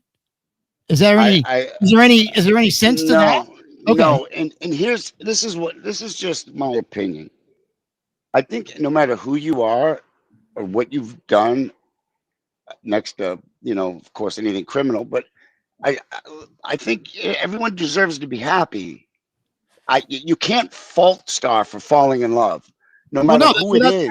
Well, what I'm trying to ask, I really believe she fell in love with Vince Gallo. Yeah, and that's what I'm asking though. Is what we're trying to get to is, could she have said, you know what, like, I'm probably never going to get to be with Charlie or not even be with him. Like she knew that wasn't going to happen, like literally be with him physically, but spiritually through marriage, which is what she wanted for a number of reasons.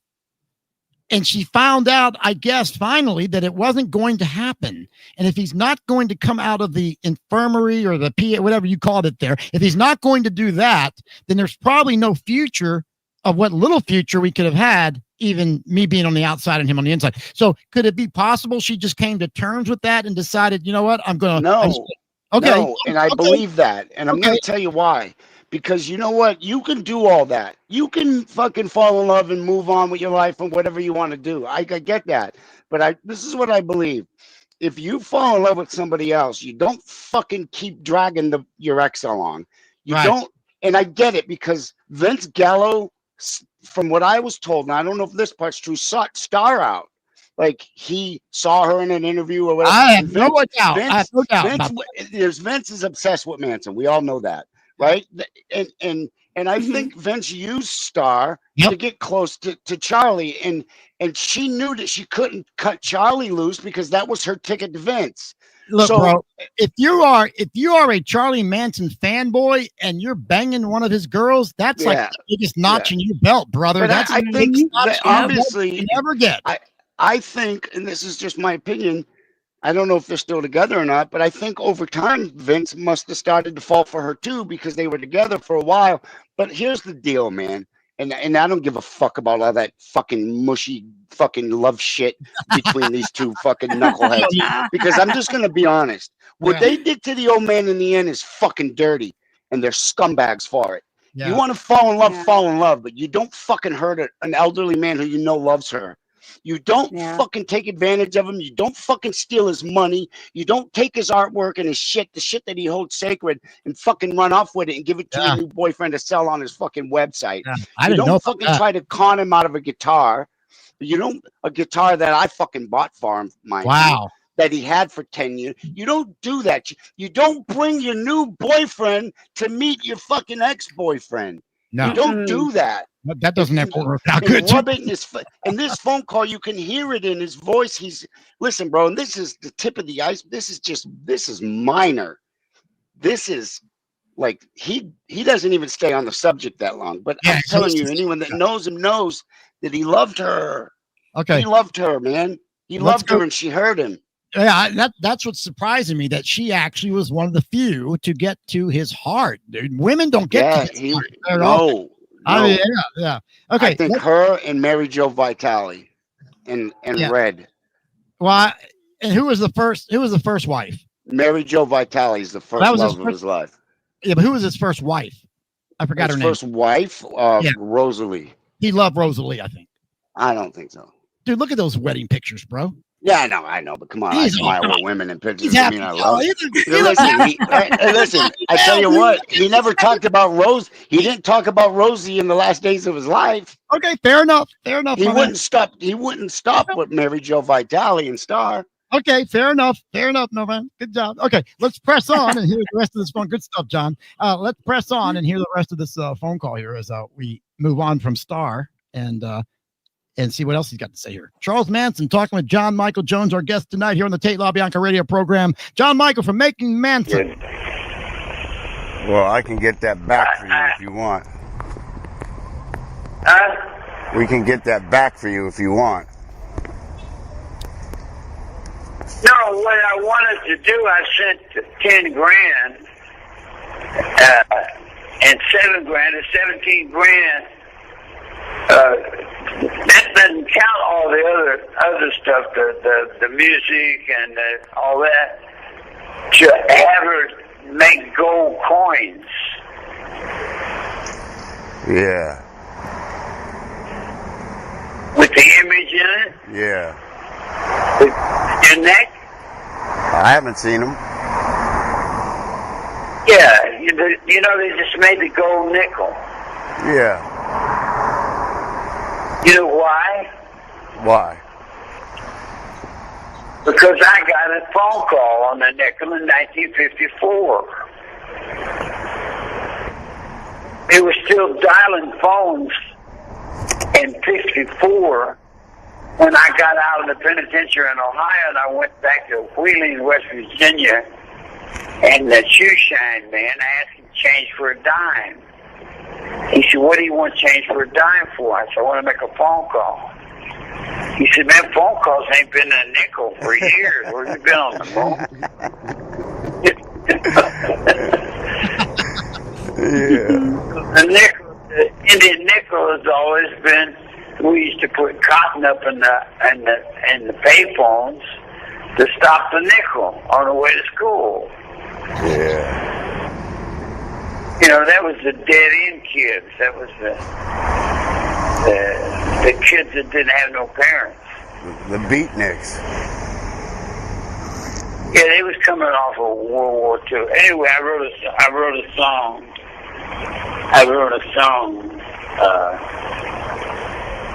Called Jim Jones.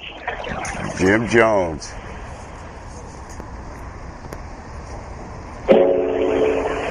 Jim Jones.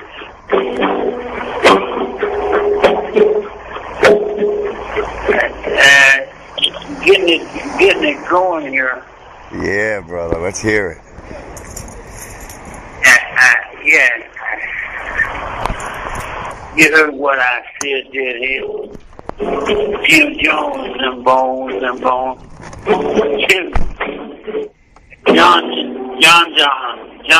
Jones and bones. And graveyard bones and John Jones. Hey, I'm on the point. You know, when you're on the phone or something, you can't really well function in the music because your brain is going in 5 different directions. Hey, I don't know how you do it, man. Wow, you're like 4 horses going. That sounds good, brother. Anyway, it says all the stars. You heard what I said, deadhead. John Jones, them bones. Robin Graves to the Jim Jones. I love it, man. Yeah. Do you miss your mom? Deadhead in the bed said, you heard what I said. John Jones. Them deadhead said, Jim Jones. Yeah. Yeah, bro. Anyway, I wrote on one of them cards. Yeah. I like it, man. You remember that Italian I used to from Ohio? Arthur Rocco? Yeah, the one that had a back porch thing. Yeah. Okay, so I want to pause this right here because John, this is where he sounds like he doesn't know who this Michael. He doesn't even remember his fucking name. His best friend. Yeah, his best friend, so to speak. Yet he doesn't remember who this guy is. Would there ever be a time, John, ever in the how long did you know him again? 20 years? Would there ever be a time again in the 20 years? Would there ever be a time, even at the end of his life in the 20 years, where he would not remember your name? No.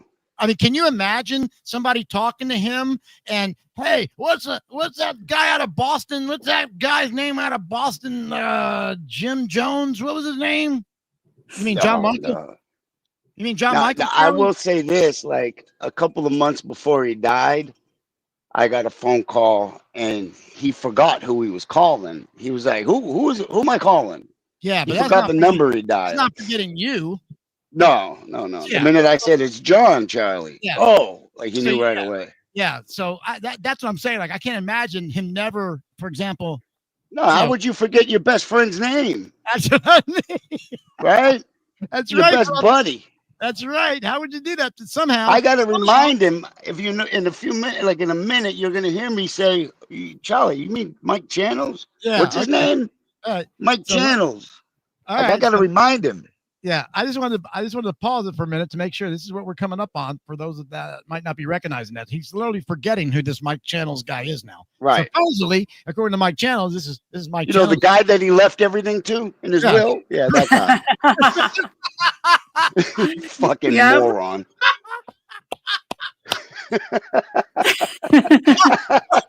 Oh, God, fucking clown. That's beautiful, brother. That is beautiful. Yeah. Hey, I got the will. Charlie's leaving me everything, by the way. I'm going to go to court to you. Okay, meanwhile, Charlie says, who's that guy? I mean, so let's continue on here. Yeah, the guy that he's leaving everything in the will here. Yeah. You got a back porch website? Yeah, the back porch tapes.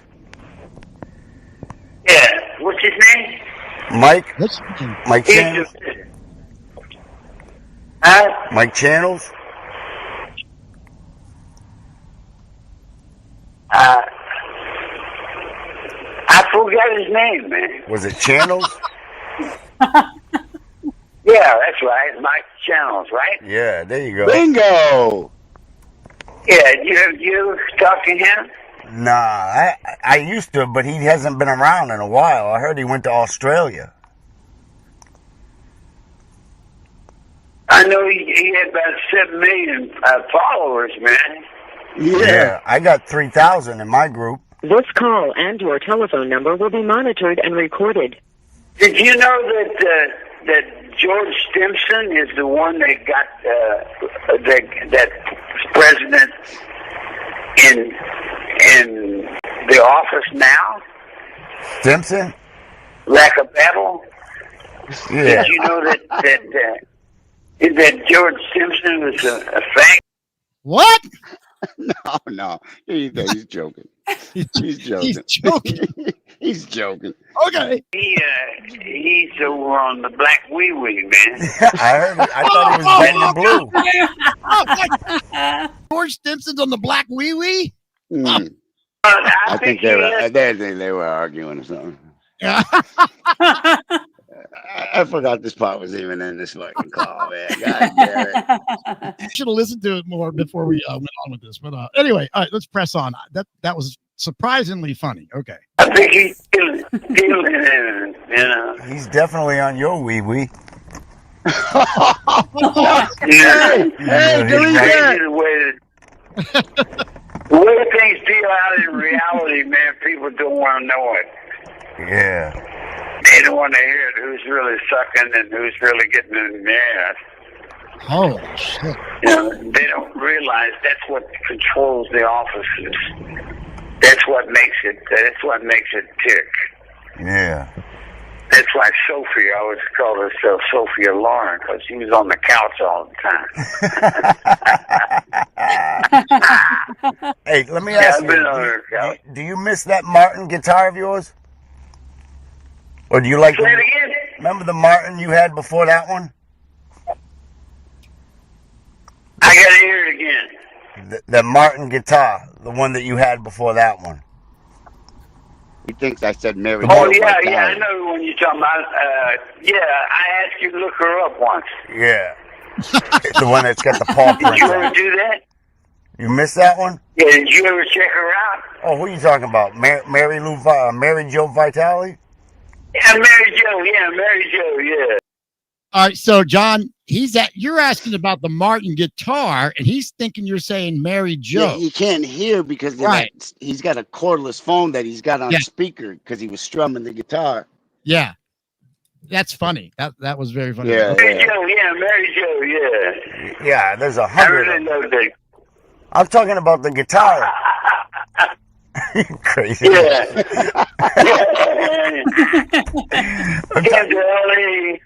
Yeah. And she was studying to be an airplane stewardess. Yeah. She was Yeah. Her father owned an insurance company. Yeah. Her father come and got her and took her off somewhere. Yeah. I'm talking about the Martin guitar. Remember the guitar you had? Yeah. The Martin. You missed that? Yeah. Which you know one? where it's at? Yeah, I know where it's at. Yeah. Which one? We'll buy it back. I know who got it. We'll buy it back. I gotta give the phone up, man, or they'll find me. All right, brother. Have a good day, man. I'll try to get back to you tomorrow. All right, make sure, in 15 minutes. Can't you put the governor in your pocket or something then? Fuck, if I had the money, I would, brother. Yeah, right. Yeah. All right, I guess that's it. That's it.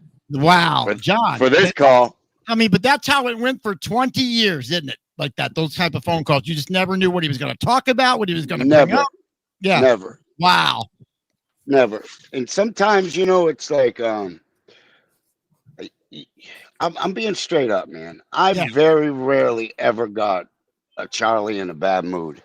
Doesn't sound like, yeah. In fact, it sounds like the opposite is like when he was down, you seem to pull him out of it. Yeah, I just did anything in my power to keep him, because that's what he did for me, man. It's and then I'll give you an example. Like in the next call, right?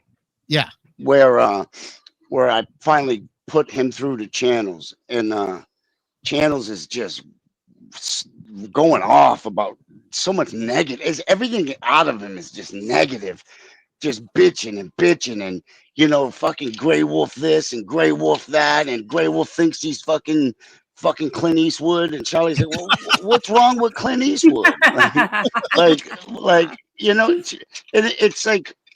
It's like a war of positivity against negativity. And it's just, this whole phone call is just positive against negative. And that's how Charlie lived his life. Like, every day that I'm alive and breathing is a good day. That's what he would say to me. Yeah. And that's the way he lived his life. Like, every day is a good day. Yeah. And there's so many times he's talked me off many ledges, and my girlfriend will tell you that, man. Yeah. Well, I'll give you I was going to say the calls I've heard so far that you've shared with me. Okay. Every one of them, you're never sitting there telling Charlie, you should do this or you need to do that. No, none of them. I've never, John, I haven't heard nothing like that come out of you to him. It's always like, what do you need? Can I help you do? What would you like me to do something? Can I do anything to help? Can I help you solve? Like, there's always you there to kind of offer your help for him. You've never, that I've heard, told him, here's what you need to do. Here's what you should do. It's, what can I do? What would you want me to do? Yeah. There's no question about the relationship as far as like, who was his best friend. And I'll be honest, the only time I ever inserted myself is if he asked for my opinion. Yeah. You know what I mean? And Charlie was the kind of guy he would never, ever go, well, what do you think I should do? Right. Fuck no. Yeah. No, never. Right. That's why on the last call, if you remember, I said to him, do you mind? Can I give you my opinion? I always asked permission to give my opinion. I never just inserted it. Right. You know what I mean? Can I tell you what I think? And he'd be like, sure, go ahead, please. Then I would tell him what I thought. I would never just come right out with it. You know, because like I'll give you an example, like I said earlier, like whether I like it or not, if it's the truth, it's the truth, and I just have to leave it at that, right? And I'll give you an example. Like my girlfriend was, I don't know why, but she was going back and forth with channels on his little fucking YouTube thing, and every time she mentioned his fake will, he'd delete the message. Yeah. Or anytime she mentioned anything that called him out on his bullshit, he would delete the message. And my sister too. So it's like he manipulates things to fit his narrative. Make it look like what he wants it to look like. Yeah. Exactly. Sounds like someone we know. But the thing is that's not how Charlie was. Charlie was the opposite of that. Charlie was the kind of guy that just what was true. And that's just it was left at that. But the truth was always important to him, you know, especially to someone like him, because he's goddamn spending the rest of his life locked in a 6x6 cell, sleeping on a slab of concrete with a 1-inch foam mattress for the last 50 years because of something he didn't do. Yeah, that's what he You know what I'm saying? And that's why he didn't respect channels, because channels always just like he gave off this false image, and it's that same false image that destroyed the man that you claim to care about. Yeah. And it's like every chance you get, you see channels in front of a camera. You don't see him talking about the travesty of the case or the injustice in this man's life. Never. It's always he's parading the fucking image that's destroyed this guy. Yep. He believes he's guilty. Yes, it's more important for channels to be known as his best friend than to point the finger at Bugliosi and say that's the bad guy over there. That's right. Let's not like wearing these Manson fucking T-shirts and almost paying homage to the crimes that he loves destroyed this man. He loves that shit. He loves that shit. That's why the bones and shit. What are you doing? They do it. That's why they do it. That's why Charlie attracts these fucking weirdos, because they all think they've got some personal relationship that Charlie's just like me. He's a weirdo like me. Oh, you know far what I mean? from it. And that's what you're going to hear in the next call. In the next call, you're going to hear Charlie talk about he doesn't understand why this guy has to run out there and lie all the time. Like all this guy does is lie. Like, you know, and I don't mind him selling me out, making some money to feed his family. But why does he got to lie to do it? Like it gets into, now we're going to start getting into more detail about what channels really was to Charlie. Like just a thorn in his side. It's a guy that was just there to make some money. And here he is accusing me of like being what did I like? And someone sent me a screenshot of him standing in front of his screen behind him where it says making money with my picture. And meanwhile, you got a fucking website attached to your fucking, you're selling coffee cups and T-shirts and fucking hats and fucking you name it. This guy's got it in some store, like this back porch. And they all have a picture of him and Charlie. The that same one picture on everything. That's his whole fucking life. That's his whole existence. And we're going to also hear a phone call where Charlie talks about that picture and how this guy just wouldn't keep his hands off me. It was uncomfortable. Like, I didn't even know this guy. And then if you look at the picture, you can see Charlie looks like, why is this guy hugging on me?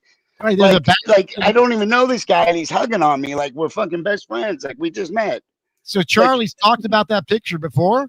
Oh, yeah, bro. Yeah, it's because, my God, bro, how much money do you think channels made off that picture? Oh, I guess he would. Yeah. Oh, my God, man. And he's got the audacity to put my picture up. It's talking about making money. It's where it said making Manson. He crossed out Manson and put money.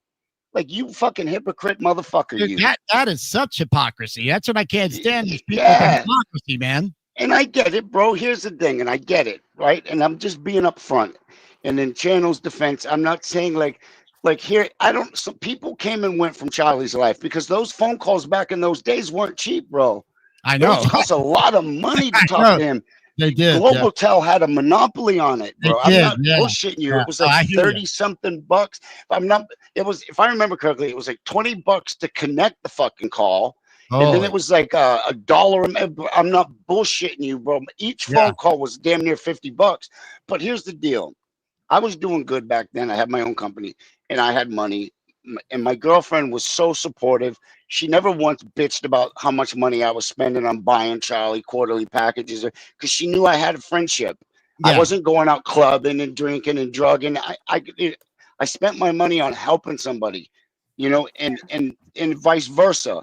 But you know, keeping my phone on for 20 fucking years, I could not possibly make back the money that I've spent.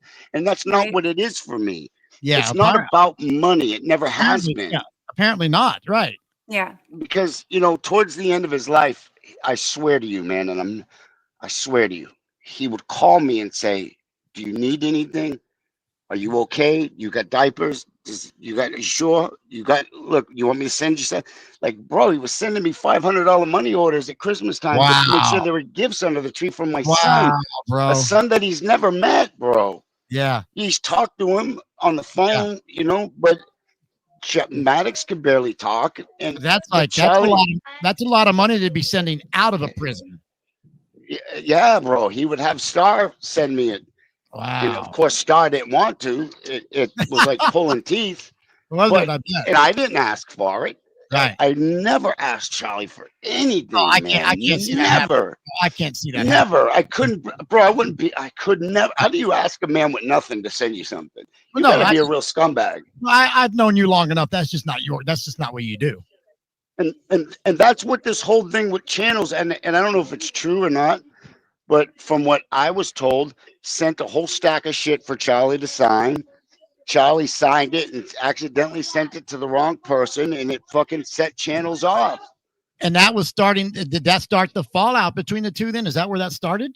Yeah, that's one of the reasons, because I heard they had a few fallouts. But here was my goal, right? Because as you could tell in the last phone call, Charlie was like upset, like he didn't understand why channels wasn't answering his phone. Yeah, that was last week. We were listening to that. Why isn't he answering my calls? And it's like, well, I think he's in Australia, or I think, you know, I was trying to find excuses. You were, yeah.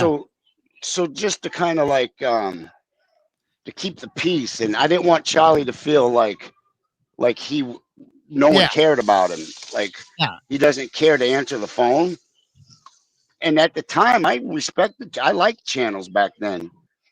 Because I thought he was like in it for. Because I was going to say in that last call we heard last week, you actually were kind of giving channels benefit of the doubt in some of the things you were saying. You were going, well, maybe this happened, Charlie, or maybe he couldn't, you know. And Charlie was like, that bullshit. Bro, I'm the one that said, hey, Charlie, do you want me to call him? Like, you want me to let me talk to him, and because at the time I thought they were friends. Yeah, you know, and it wasn't until recently, you know, when I started revisiting all my calls, that I started noticing every time Charlie talked about my channels, he was a thorn in his side. He was always something channels was doing to upset him. Yeah. And listen, bro, that's not a friend to me. No, it sounds like Mike Channels still does, you know, his own agenda, ulterior motives to do what he was doing, and it really wasn't in the best interest of Manson. It sounds like it was in the best interest of himself. That's it. Yes. And that's it. And the more he tries to call you out, what I call, I mean, we're basically projecting, because we're showing that no, it ain't you, it's him that's the hypocrite here. That's basically what I think we're doing. Yeah, I'm making money, but yet he's the one with the fucking store. You know, everything that he blames me for. He's actually doing. He's actually doing. Yeah. But I just wanted, it was important for the world to hear that, you know, how his best friend didn't even fucking remember his name. Didn't know his name. Didn't know his name. And you know what he's, let me tell you what he's going to say. Well, he had dementia. Well, he remembered Mary Jo Vitale's name from 1954. He sure did. So go there, motherfucker. And he knew who he was talking to in the moment that he was talking to you. And I would have let this shit go. I would never have exposed this motherfucker until he started fucking in on me. Now it's time to show the world who you really are, Mike fucking That's right, Channels. You're a nobody. I'm glad you're doing punk. it. That's right. You're a punk. And that's what you're going to hear in the next phone call. Charlie calls him a straight punk.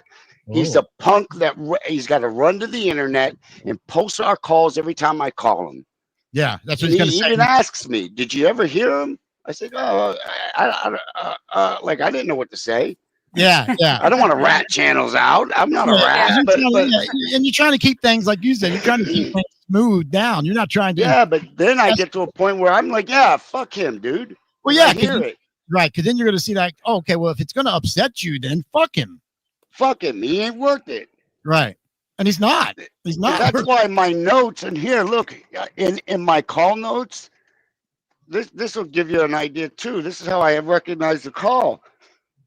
That call's tagged, "I was raised up a dead-end kid." Then in parentheses, "forget Mike Channels." That was back in 2016. Wow. Forget him. Damn. He's nobody. So did he maintain that? I just want to make sure I'm right here. Did he maintain that until he died, right? Because he only is going to die, like you said, about a year later than this. Did he? So he maintained this feeling toward Mike Channels. Oh yeah, bro. Let put it this way. They never actually went back and made back up.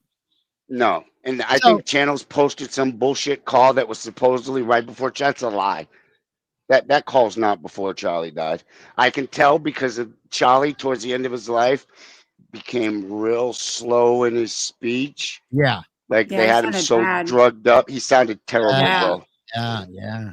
Okay. And this call Channels post, he's all uppity beat and all happy about like his old self, you know? Yeah.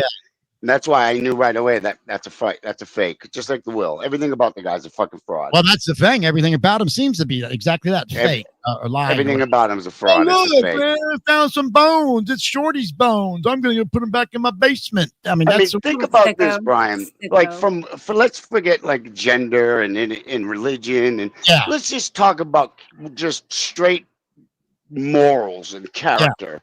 Yeah. What kind of human being knowingly comes forward with a fake will and attempts to steal not only the estate, but he actually went after the remains. Yeah, that's true. He tried to steal the remains. He did. Of another man's relative. He fought a relative. Yeah. Oh my God, bro. What does that say about this guy? Wait. Let me add to this too. Let me add to that. Knowing that the guy doesn't like you anymore. You literally had a falling out with the guy. Okay? Yes. Falling out with the guy, and you know you did. You know the guy doesn't like you anymore, and you're still going to step up and try to take his remains? How dare you? You are a good Lord. You got to be a real sack of shit to do that stuff, man. Yeah. And then that's why these shit that he's pulling now with me, it's no surprise to me. I should have saw this coming, but I don't think like that. You know what I mean? Right. I don't think about weird shit like that. It's like I truthfully would have thought the opposite. If you really care about the guy, wouldn't you be pleased with what I just did? Well, see, that's instead he's jealous of it. It's weird to me. Well, it's weird. It doesn't surprise me at all. It's not weird to me because I don't think any of them ever had Manson's best interest at heart, ever. Well, except maybe back, I don't know, back when they were at the ranch days. Okay. But once the trial was over and all these years had passed and all these, the girls tried to come out and do their thing with them and everybody through the years and, Sandy and George, and then you had Grey Whoop and Star, and then so many people stick their hands in Shrek, stick their hands in this stuff. None of them ever did any good for him. No. Really. And if anything, they just kept that fucking image alive. That's what happened. Yes, that's exactly what happened. They kept perpetuating the fucking image that the bug created to begin with, as they still do to this day. And bro, listen, I'm going to be upfront, and I'm not going to sit here and fucking sugarcoat anything. My girlfriend's sitting across the room here, and she can vouch for this. Like, Like being friends with Charlie wasn't easy, bro. Couldn't have been. I'm going to tell you why, okay? Because I've suffered a lot of fucking ridicule. I've been attacked. My kids have been threatened. I've lost family members. I've lost friends. People that want nothing to do with me. I'm gonna get looked at as a fucking weirdo or a freak or this or that. And this documentary, I don't know if you can tell, but those that really know me can say, "Wow, your eyes look swollen. You don't look healthy in this, bro." I wasn't. The stress of this fucking documentary damn near killed me. How long was the process, John? Almost a year and a half, a little bit over a year and a half. Okay. But but I'm just going to be upfront. The minute I sat in the chair. Now, mind you, I got to leave my family. I got to leave my son, which is not fucking easy. But I got to fly to LA. I get put up in 2 blocks from Skid Row. I'm watching people shit on site, bro. I'm not even exaggerating. This was no fun trip. Yeah. But the minute I just got over a terrible flu, I was sick as fuck, and I was up all night, not knowing like what I'm about to face the next day, and what questions I'm going to be asked, and what approach they're going to take. And the minute I sit in that chair, within 10 minutes, I lost it, and I just had to take a break. And I went outside and called Elsie, hysterical, and I was like, I can't fucking do this no more. Yeah. And she's like, baby, calm down, just relax. I'm like, no, I don't want to do this anymore. Like, no one wants the truth. Like, nobody cares about the truth, because I just felt like I'm wasting my time. They're just going to humiliate me like the funeral documentary did. They're just going to edit this and make me look like something I'm not. And she's like, listen to me. Listen, calm down. But for some reason, Brian, this was one of the only times in my life I couldn't pull myself together. Like, I really lost it. And the whole time I forgot that I was mic'd up so they could still hear me. Oh, wow. And so I'm like, I'm leaving. I'm walking away from here right now. I don't want to do this. Now, mind you, I'm filming in the middle of fucking Los Angeles. I'm from Boston. Yeah. I'm in Los Angeles. I didn't find this out till later, when Billy said, good thing you didn't leave, because you do realize we're in Compton, right? I was like, no. But, so anyway, so long story short, Elsie's like, listen, you owe this to him. All you can do is fucking try. That's all you can do, is just go in there and you fucking be there for him the way he was there for you. And you know what? I said, you know what? You're right. She's like, because he's looking down. He knows that you're trying. And for me, it's like, I didn't give a fuck about it. It wasn't money or notoriety. I don't fucking want notoriety. I don't want my name in the news. I don't want to be on fucking camera. I don't want to, I just don't like that shit. That's why I don't do any interviews, because interview for what? Like, my ego isn't that big like channels. So it's just like, the bottom line is this, is I knew within my heart of hearts, like, that Manson, no matter what people think of him, was not the fucking character portrayed by Vincent Bugliosi, by all these people that keep this image alive. And as long as we shut a blind eye to it, and we turn a blind eye to it and shut our mouths and not speak the truth, if we don't at least put the truth out there, or try to put the truth out there, this is going to continue to perpetuate this fucking bullshit that channels and all this other bullshit. That's why I said, no, I'm not going to stay quiet this time. Matter of fact, I'm going to fucking go revisit my calls and fucking tell the world who this cocksucker really is. This isn't just like one call. This is not like one moment with Charlie. Right? No, multiple. Yeah, this is like multiple. This is how it's nonstop. This is how it's going to end. Yeah, right? This is it. And now it's out there. So if people really want to know who he is, go fight. Look, and use common sense. It's like, who are you going to believe, me or your lying eyes, right? It's like, just, you can sit there and listen to him. You can sit there and believe his fucking war stories, but there's no fucking evidence to back. Like Nick. You've ever noticed Nick and his, well, I can't reveal my sources. Yeah. Nick's private sources. Well, I can't reveal my source, because there are no fucking sources. That's right. You know what I'm saying? Yes, I do. You can't. And for me, I can go up there and say, well, Charlie said this, Charlie said that. It's better to let Charlie speak. That's what this documentary is. The only reason I agreed to do it is that they promised me that Manson would be able to tell his own story using his own words. And that's what they somewhat did for the first time. Like, they let Manson tell the story. You know what I mean? And then let these people listen to Charlie's calls. And like, okay, well, because for the first time, this is Manson's being revealed without a microphone in his face or cameras pointing in every direction or some reporter that's trying to make him look stupid. This was one-on-one, intimate phone calls between two friends, between two people that have known each other for over a decade. He knows that I'm not judging him. He's got no reason to lie to me. I got no reason to lie to him. And it's like, look, the evidence is here, right? But here now you got Manson telling you within his own words, and this documentary didn't show shit compared to what I have. Yeah. And it's why it's not going to stop here. We got to continue with it. These calls have to get out there. They have to get out there. I'm loving all of it. All of it has to get out because there. I would like to share one call that the documentary didn't use. That'd be awesome. And this channel's not monetized, so no one's making money, so I'm not in violation of any. But here's the bottom line, right? Is that in this call, Charlie talks about why he acted crazy, why the man that you see on television isn't the man you're going to meet in these phone calls. Because, as he put it, I just gave the world what I thought they wanted. So that's in the next call? That's in the next one we're here next week? Oh, no. This is a separate call. This, matter of fact, channels wasn't part of this call. Because I don't want to just do this and use your platform just to expose channels. I'm going to give you a little treat. I love it. No, I appreciate it.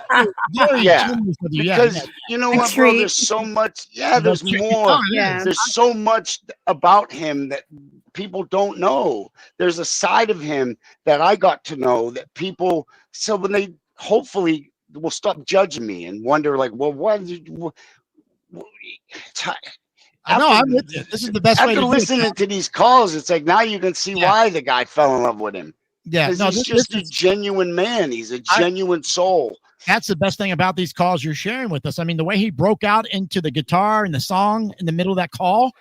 Yeah, bro. Mind you, here he is. Now, listen, a lot of people don't know this, and I kept it silent. I think 3 years. He spent 3 fucking years in ACH fighting that cancer. So it wasn't like Charlie got diagnosed and died. No fucking way, man. Charlie fought for a long, long time. That cancer ate him slowly. Like, it took him slowly.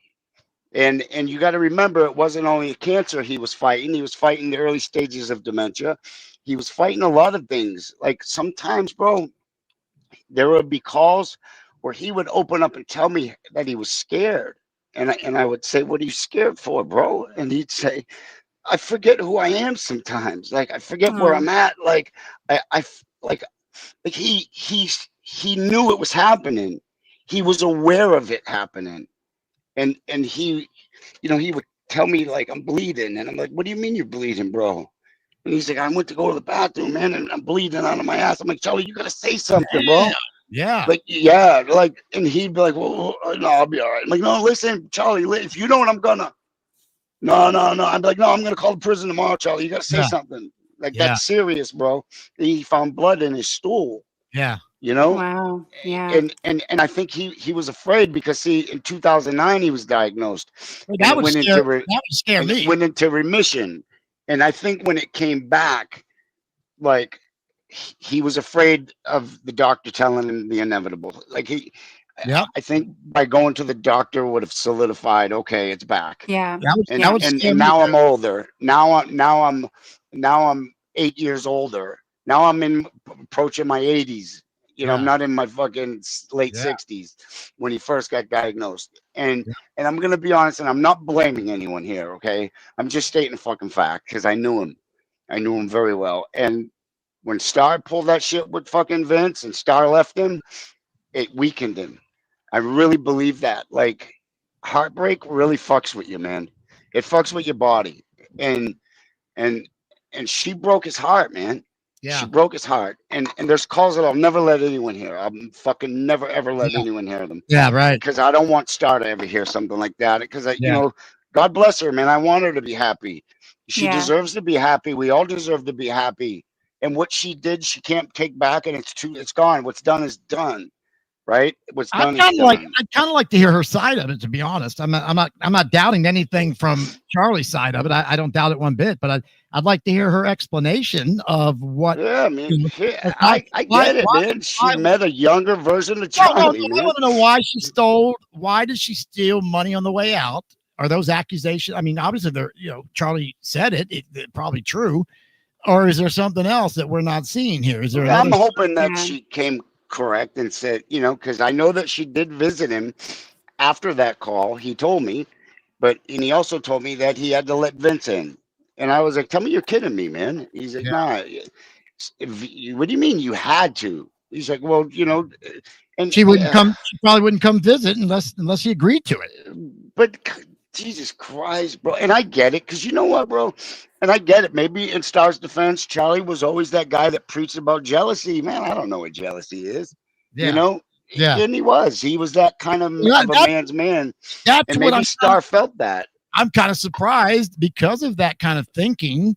That's what's got me surprised that he's even heartbroken. Because, bro, until Star, I never saw that side of him, man. Thank you. That's what I was going to ask. And I think, honestly, at first I was in denial, but then it got to a point where you couldn't deny it anymore. And it was like, then I started to lash out at her. Like, I started to call and leave fucking threatening messages like, hey, man, because she wasn't returning my calls. And I don't know if that was even her number anymore, but it's just like, look, man, he's telling me you fucking took off with all his money. Yeah. Just give him back his money. That's all he wanted. And he told me that. All I want is my money and my artwork back. She can keep the music. She's not taking your call, right? Is that what you said? Well, back then, back in those days, I don't even, I just called the number he gave me. No, I'm just wondering if she said I didn't. I just wonder what her side of the story was. Yeah. But, and I tell you what her side was. She met a guy in Vince. But I mean, does she own up? In love with him, and that's fine, man. Does she own up to stealing the money, though? Does she own up to stealing the money? And no, I never talked to her about that, because when I saw her at the funeral, bro, I could barely look at her. Yeah, I was so fucking angry, bro, because everything, and I know him well enough to know Charlie's not the kind of guy to start trouble. That's not Charlie. Didn't look at it like that. Like, Charlie was genuinely just trying to get in touch with her. Like, just tell her to answer my calls. Please tell her. Like, Charlie saying please. Like, let's go back. What? I just want to go back a minute, because you're right, man. He usually doesn't fall for the women like. No, like he loved Star. He genuinely loved her. So let's go back to at least the days of Lynette, Red. Yeah. No question he had special feelings for her. Let's be honest. Yeah, no doubt. Okay. Yeah. Since then, who has there been? Ansem 13? No, Ansem was TJ's girl. Charlie never had anything with her. Okay. Did Ansem kind of lead people to believe that? It seemed like in that talk show she was on, she kind of led people. No, because I never got the impression in that talk show that she was TJ's girl. Look, look at it like this. I don't know if you remember back in the day. Remember Mahal Ben Horan? Yeah. Mm-hmm. Yeah. Now, back in the day, she was fine as hell, right? Right. That's my opinion. I'm just being honest. That's cool. Charlie never like connected with her like he did with Star. And I don't even think Charlie connected with Lynette. I don't either. He did with Star. It doesn't sound like it. That's what I'm getting. And in fact, my personal opinion is I think Star, next to Mary Jo Vitale, back in the fucking 50s, was genuinely someone that Charlie fell in love with. Yeah. And I don't even think Charlie realized it until Star left. That's what I was going to get at too. Like, did he even know this? And I've been there, bro, with Elsie. Okay. That's what when I lost Elsie, I like, I'll be honest, like before, you took her for granted. I took her for granted, bro. Yeah. And I lost her. man, that fucking took my world apart, bro. So I that's why I was there for Charlie, and I knew what he was going through. But see, unlike Charlie, when I was without Elsie, he was like, oh, she's just another hole. Come on, man, you can find another one. Like, I wasn't fucking saying that to him. You know what I mean? I was like trying to be supportive, and then when he started telling me things that she was doing, it's like, well, wait a minute, let me get her side of it, right? Because something like you just said, there's always three sides to a story. Here's hers and the truth. Yeah.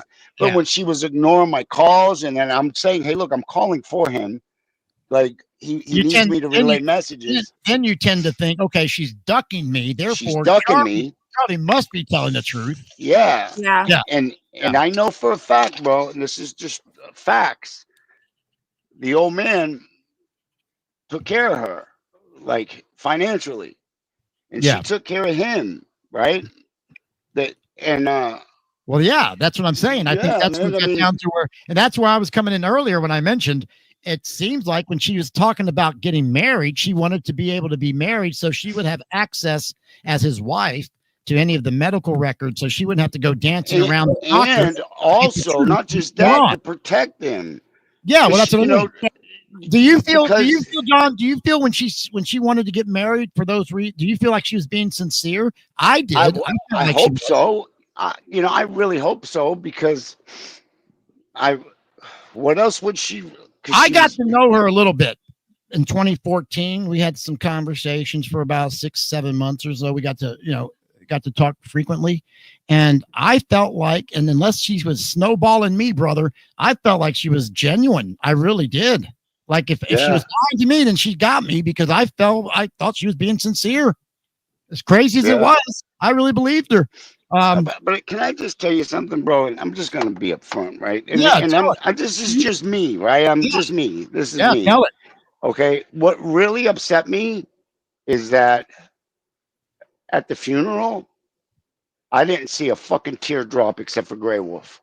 No kidding. I think Grey Wolf and I were the only two motherfuckers that shed a tear. Right. Wow. And for me, when a loved one dies, I don't care who you are, bro. I don't give a fuck how tough you think you are or how much of a man's man you may be. When you lose somebody that you love and then you see them laying there dead, bro, I don't. How do you not cry? How do you not cry? How do you not cry? But some people I noticed that too. She did not shed a fucking tear. But then again, listen, I don't know what she's been through. I don't know how he treated her. And I know that he loved her. Well, and I'm just going to say it's in her defense, I guess, because I'm trying to give her benefit. Yeah. And you don't know. Been easy for her either. You don't know that she didn't go out into the car afterwards and cry her eyes out. Bingo. Some people some people just try to, a good stand or a good strong front. And then that's what I was gonna say. Like, we don't know if she was all cried out. Yeah. Right. But in the same sense as this is here. Oh man, one thing I couldn't get over, and I still can't get over, is if you truly loved him, which I would love to think she did. Why in the world would you bring Vince Gallo to that prison? Why would you let Vince Gallo lie to him and tell him, "Oh, we're going to give you a better guitar. Give us yours," and then to allow Vince Gallo to send a $200 fucking piece of shit Maverick in place of a Martin? No. In place of a handmade Brazilian rosewood handmade Cremona Ramona from fucking Bulgaria that I paid $4,500 for. Yeah, I spent $1,000 to smuggle in the prison. Then I had to spend another fucking $100 or $200 to buy a case, because the case that came with it had locks on it, and the prison doesn't allow locks. Wow. You guys were moving mountains for Charlie. Now listen to this, Brian. Keep in mind, he had that. Charlie never held a guitar for many. This was the only guitar in his life that he kept for 10 years, bro. So he had that guitar carved and decorated, and so the value of that guitar today. But to have Vince Gallo try to take that from him and fuck you, man. I hate to hear that, man. I really do. I hate to hear that. I'd like to talk with her Star and catch up with her and just kind of talk to her about everything and see what her thoughts are on all of it. Yeah. You know, and I get it, bro. You know, Vince Galloway, hey, man, Star's a beautiful girl, man. I don't care who you are.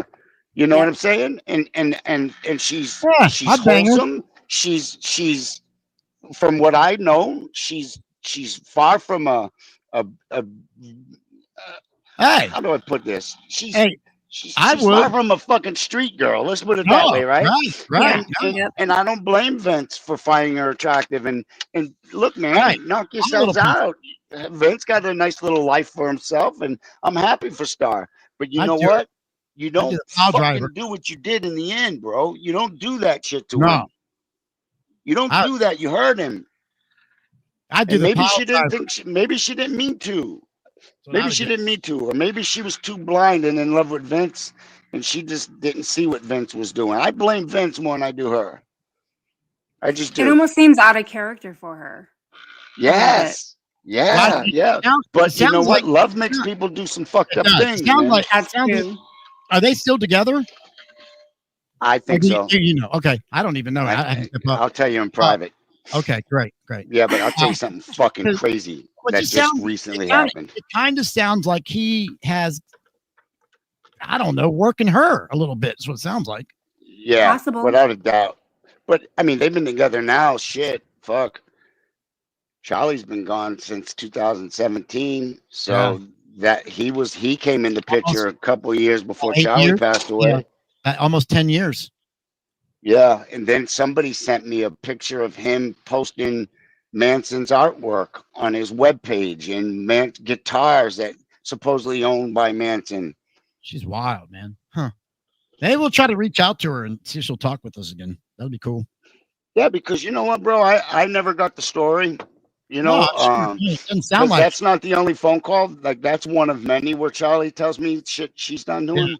Yeah. Like, please find her for me. Find out why she's not taking my calls. Yeah. You know, she got my money. I want my fucking money. Do you tell her she can have that fucking Italian cock? I don't give a fuck. That's what he would say. She can have him. I just want my fucking money. She's got my artwork. She's got everything. Especially that guitar. Oh, the story of that guitar, bro. Oh, bro. I'm just saying that guy. That got me because you got to remember. Have you ever heard that? I went through hell to get that guitar. No, I was going to say, have you ever heard him comment in that? No, he told me. He's like, "You're going to be mad at me," and I'm like, "What do you mean?" He's like, don't be mad." I says, "What?" He's like, "I gave your guitar away," and I'm like, "Why would I be mad, bro?" I said, "Why would I be mad?" I swear to you, bro. I go, "Why would I be mad?" He's like, "Well," I go, "Brother, the minute I gave it to you, that's yours to do what you want. You know what I mean?" And he's like, "Well, they told me they're going to give me a better one." And the minute he said, I was like, "Well, who's they?" First of all, right? What do you mean better one? How Charlie? Because they had a strict $200 limit on instruments. You could only spend $200. Right. So I go, "What do you mean?" And then when he told me, Vince told him they wanted my guitar and said if I sent them my guitar, they would send me a better one. And I said, "Charlie, it's impossible. They can't get you." But then I'm like, "Well, nothing's impossible because you got him one, right?" So I said, "Okay, well, let's see what happens, right?" But then a few more calls, he would start talking about how much I miss my guitar, and I'm like, "Well, what do you mean you miss it?" He's like, "The one they sent me is a piece of shit, man." I'm like, "What do you mean?" Because I didn't know. And he's like, "Yeah, man, the one they gave me, it's cheap." And I go, "Charlie, come on, no." And he's like, "Man, I wish I had my guitar back, man." So I was like, "Charlie, I'll call you back, man." He's like, "Call." I just hung up on him. I was like, I had to call that fucking prison. Yeah. You're trying to, because he told me that they just took it the day before. Now I know it takes time to go through R&R. Yep. To get sent out. You're going to try to stop it. I did stop it. I stopped it. Good for you. Yes. Good for you, man. Yes. I called the warden's office, and the secretary said that she was going to go down and talk to Charlie because she couldn't do anything until she talked to him. She would get back to me. And I don't know. I don't want to give an exact timeline. I forget how much time went by, but the old man called me. He's like, "Hey, I'm like, what's up, man? He's like, I got my guitar back. I was like, no. He's like, yeah, I got it back, man. I was like, oh, thank God. Thank God. He's like, hey, you did it, soldier. How'd you do it? I go, don't worry about it, motherfucker. And you got it? He's like, I got it. He's like, I missed it, man. So I put a stop to that motherfucker. Yeah, that's great work. Great job, dude. Nice. Yeah, bro. And it just made me so happy to know that he went out with that guitar because that guitar was special to him. Well, that's the kind of stuff that I'm talking about. That's the kind of stuff that he looked at. There's the real friend right there. That's the kind of stuff that he looked at probably. Oh, yeah, bro. I'll let you listen to one of our last calls. I think it's the second to last call. The very last call, even, he said, I need you, man. And I'm like, fuck it. Now, as I'm listening, I'm like, please don't let that be the last thing he said to me. Right. Because this is like the first time I revisited these calls, Yeah. And I'm just, in my head, I'm going, please don't let that be the last thing he said to me. But it was him looking for a package that they only released half of it. It was a package that someone sent to him. I'm not going to say any names. And this person that sent it wasn't returning my calls to tell me what should be in the package. Okay. And Charlie wanted me to find out why they took half of it away. That was our last phone call. I was always bailing, like trying to fucking get him his rights. Stop fucking with him. Like I fought that prison, bro. I got a stack of paperwork. I was going to say, how many times did you have to literally get on the phone throughout these 20 years? Bro, they fucking hated me there. They hated me. But here's the thing, bro. Now, would Manson let me ask you, would Manson ever get any heat from the prison for you maybe trying to help him out? No way, because I got phone calls where he talks about like some of the guards would say to him, man, that guy John Jones doesn't fuck around, huh? Yeah, okay. Like, that fucking guy John, like they knew because I didn't. Because bro, here's the deal. A lot of people that live close to Charlie that visited him on the daily or on the regular were afraid to fight the prison because they put a target on your back, right? Or they start fucking with your mail. Your mail disappears. Outgoing mail disappears. Yeah. You're automatically somehow you mysteriously vanish off his visiting list, and you got to go through a 6-month process to get back on his visiting list. So people didn't want to fuck me. I didn't give a that prison didn't intimidate me to slay. I live in fucking Boston. I'm 3,600 miles away. You ain't taking shit from me, motherfucker. So and I knew being from the streets, I know how to fight these fuckers. And what the worst thing, especially Corcoran, ever since that fucking when they were having inmates fight to the death, one thing that they fucking hated was bad publicity. So all I did was get a few reporters in my back pocket. Okay. Like, Olga Rodriguez from the Associated Press and a bunch of other ones. But, I would call them and they would call the prison wanting to know why was Manson's cane taken from him today? Oh, we'll have our media person get next thing you know, Charlie got his cane back. Like, yeah, all right, thought so. But that's what I had to do. Yeah. I had to do whatever I had to do to protect him and to make sure that the prison didn't fuck with him. And they lived to fuck with him, bro. It seemed like you were the only one that did things like that went to that extra mile into the prison to help out or try to get them to keep straight with him. Like, do you know of anyone else that was in his? Yeah, I don't know, but you know what? It's a good question. I never thought about it, but if there was, I never heard about it. Yeah, and if there was, like, why was he always asking me to do it? And I think, and he even told me in that phone call I was just telling you about, he's like, you whatever you do works. Whatever you do gets the job done. Yeah. And for me, it was like, shit, I would have loved the help. Yeah. Because it was time consuming, bro. Especially when we had to fight to get his guitar back. I can imagine. That was a 6-year fucking process, and we still didn't get it back. You know what's funny? Disappeared. Somewhere in there's another guitar story because the one that was smashed over Juan Corona's head. I don't know. Let me tell you this little tale. And I've told this many times already, so I apologize for chewing the food a few times here. But I don't know if John Michael's familiar with this, so I'm going to tell him real quickly.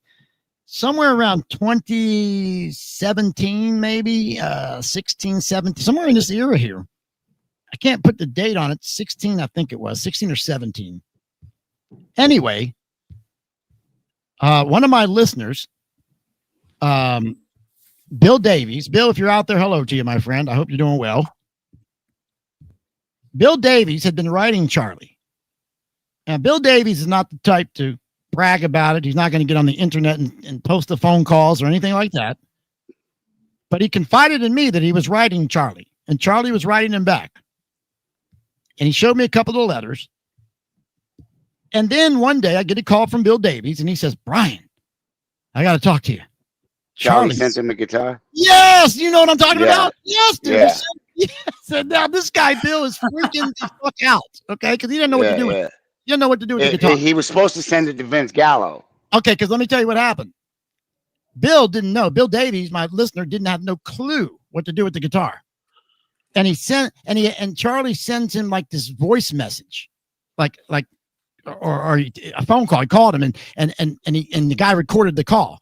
And he said, I want you to listen to this, Brian, and tell me what Charlie's telling me to do with this guitar.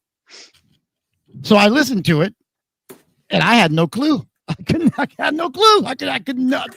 He literally made no sense. So well, I tell you why, bro. Charlie talked in code because the calls were recorded and the guards were listening. Yeah, and I guess Charlie assumed everybody else knew the code. Yeah, exactly. So I had no clue what the code was apparently because I didn't know what he was saying. I told Bill, I can't help you here, brother. I don't know. He goes, so Bill goes, do you think he wants me to send it to Bruce? Bruce Davis, right? So I said, hell, I don't know. So he writes Bruce Davis a letter asking him, can he send him the guitar? Bruce Davis writes him back. And the only thing on the letter, no, do not send the guitar. Wow. Wow, that's funny. So I think that guitar was supposed to go to Vince Gallo. And you're probably right. Like I said, Bill had no clue. And I think what Bill did though is ended up sending it back to Charlie or the prison anyway. I think that's what happened. I don't quite remember it, but I think that's what happened with it. And I'm telling you, he was freaking the fuck out the whole time. He didn't know what to do with it. Poor guy. Anyway, that was the kind of, and it was kind of the same time period that this is all going on right here in 2016, 2017. So that's kind of a. So somebody just sent me a private message, and I just want to say this real quick. Somebody was asking about the boost tones. I know all about that. So to answer your question, yes, I know the boost tones is a 4-hour 4 hours worth of music that Charlie smuggled out of that was smuggled out of the prison. It was recorded on a really old shit cell phone, but I do have a copy of that. Only a very few people got a copy of that. I was one of them, and it came along with like a little $10. But to answer the guy's question, yeah, and if you want to know more about it, just private message me through Facebook, and I'll help you out any way I can, because the person supposedly said that he's never heard it or if you authenticate it, John, I'll pay you for it, $1,000. Don't do that, man. There's no authentication. You know it's funny, bro, Brian, since you say that, now it's like every time someone asks me, hey man, can you I'm fucking telling them to go fuck themselves. Yeah, no, dude, I'm sorry. I don't want no more of that. I couldn't resist. Now I've become known as a Manson authenticator. That's bullshit, bro. That's why I know. Because you know what? Let's be real with one another. There are guys out there, and women or people, that can forge Manson's signature better than Manson. So I can't tell you whether something's real or not. I can only give you my opinion if I owned it. Yeah, that came from me. No, that didn't come from me. Yeah. It looks like his signature. Never do you hear me say, oh, I know full proof, 100%. That's Manson's signature, 100%. Because guess what? If it comes back a fraud, my name's on that motherfucker. That's right. So you're not going to step out like that, man. No way, man. Just people say, hey, did you ever own this? Yes, I did. Did it come from you? Yes, it did. Simple as that. Simple. Does that make me an authenticator? No. That's why I couldn't resist. I had to do that. Yeah, that's right, bro. You like busting my balls. I get it. A little bit, brother. A little bit. No, because some of the stuff's so ridiculous that you got to joke about it. I know. Mm-hmm. I'm just having fun with it. I am too. Well, listen, John, thanks for coming on tonight, man. This has been a anytime, brother. Interesting discussion here tonight. So you want to do this next week? You got some more for us maybe next week? Yeah, brother. All right. Whenever you tell me, I'm here. I don't know. Let's talk to the people out here for a minute. Everybody, thanks for joining us here tonight. Do you want to do this again next week? Can we get a yay or nay in the chat room here? And that's kind of how we're going right now. And then they're gonna say no. I don't know. I think, who knows? Maybe bro. I think this is important, and I'll tell you why. Yeah, it takes time away from my family, but here's the deal, right? My girlfriend is the most supportive human being on this planet. She has let me, without her, but what I'm saying is it's important because the truth is out there, right? And you don't have to believe anything I tell you, because everything I tell you can be proven, or I'm not going to tell you it. That's just the way it is. It's like, for me, it's more important that people know who Charlie was than that fucking image that you see on Life magazine, or that bullshit of the hippie cult leader is my best buddy, and fuck that bullshit, bro. I want people to hear the vulnerable side to him. I want people to hear the caring, loving side to him. And I know that's hard to believe that Manson actually loves. Bullshit, man. Of course he did. Well, I think you're showing that in these last couple of calls, these last couple of weeks. I think you can't deny does that sound? Look, I'm not defending the guy. Okay, I'm asking. Does that sound like a heartless devil killer? No. And mind you, keep in mind when we listen to these calls, guys, it's very important that you know that he knows he's dying. Yeah. He tells me that on some. He tells me that. This might be our last call, and if it is, listen, man, I wanted that. Like one time he called to thank me for never selling him out, for just being there for him, and for putting up with all his shit and being loyal, and I'm like, why are you talking to me like that, Charlie? And he said, because look, man, this might be our last call, and I'm like, come on, stop that. Yeah, stop that. But he knew. I can't describe it. People at the end of their life, they just know it. And that's the hard part. It's not, you know what? It's not necessarily what I've experienced the same thing with older people. Although I'm kind of there myself. But it's like they're okay with it. Yeah. They've accepted, like, it's not only that they've accepted it, they're actually okay with it. Some of them, I guess when you get that old, it may naturally happen to a person where they're, or you're sick, if you're sick and you know it. Yeah, I'll end with saying this. My father just passed away November 26th, right? 3 days before my birthday and 2 days before Thanksgiving, right? My father had a heart attack in October and was pronounced dead, and they revived him. But anyway, I've been around people that knew they were dying, right? I've never seen anybody face death the way that Charlie did. And I'm not saying this because I loved him and he was a fucking special person in my life. I'm saying this because it's true. This man was so brave at the end of his life. Like, he went out caring more about what I thought and caring more about that my son had gifts under the fucking tree than he did that he was bleeding out of his ass, or that he fucking, But what I'm telling you is this man, my dad said to me, son, because I said, Dad, we're going to come see you on Thanksgiving. He said, son, I don't think I'm going to make it to Thanksgiving. And my sister Rachel was on the phone with us, and she's like, oh, Dad, stop. I'm like, come on, Dad. But dude, he died too. He knew.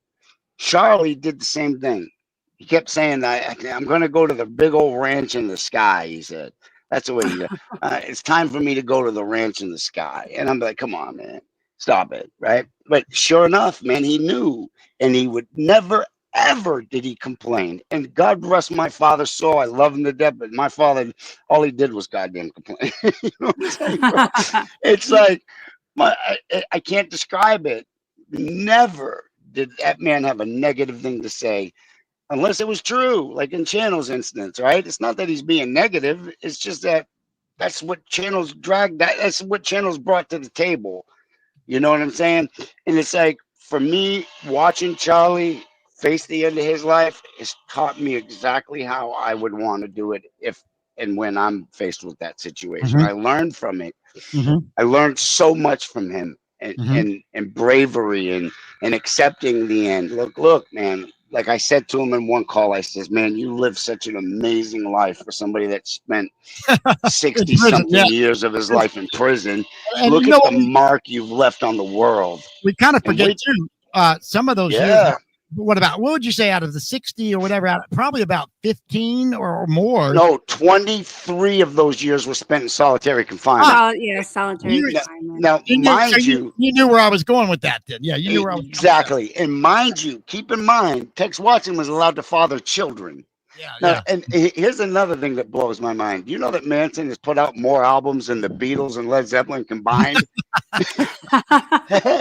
In prison and solitary confinement. Stop it.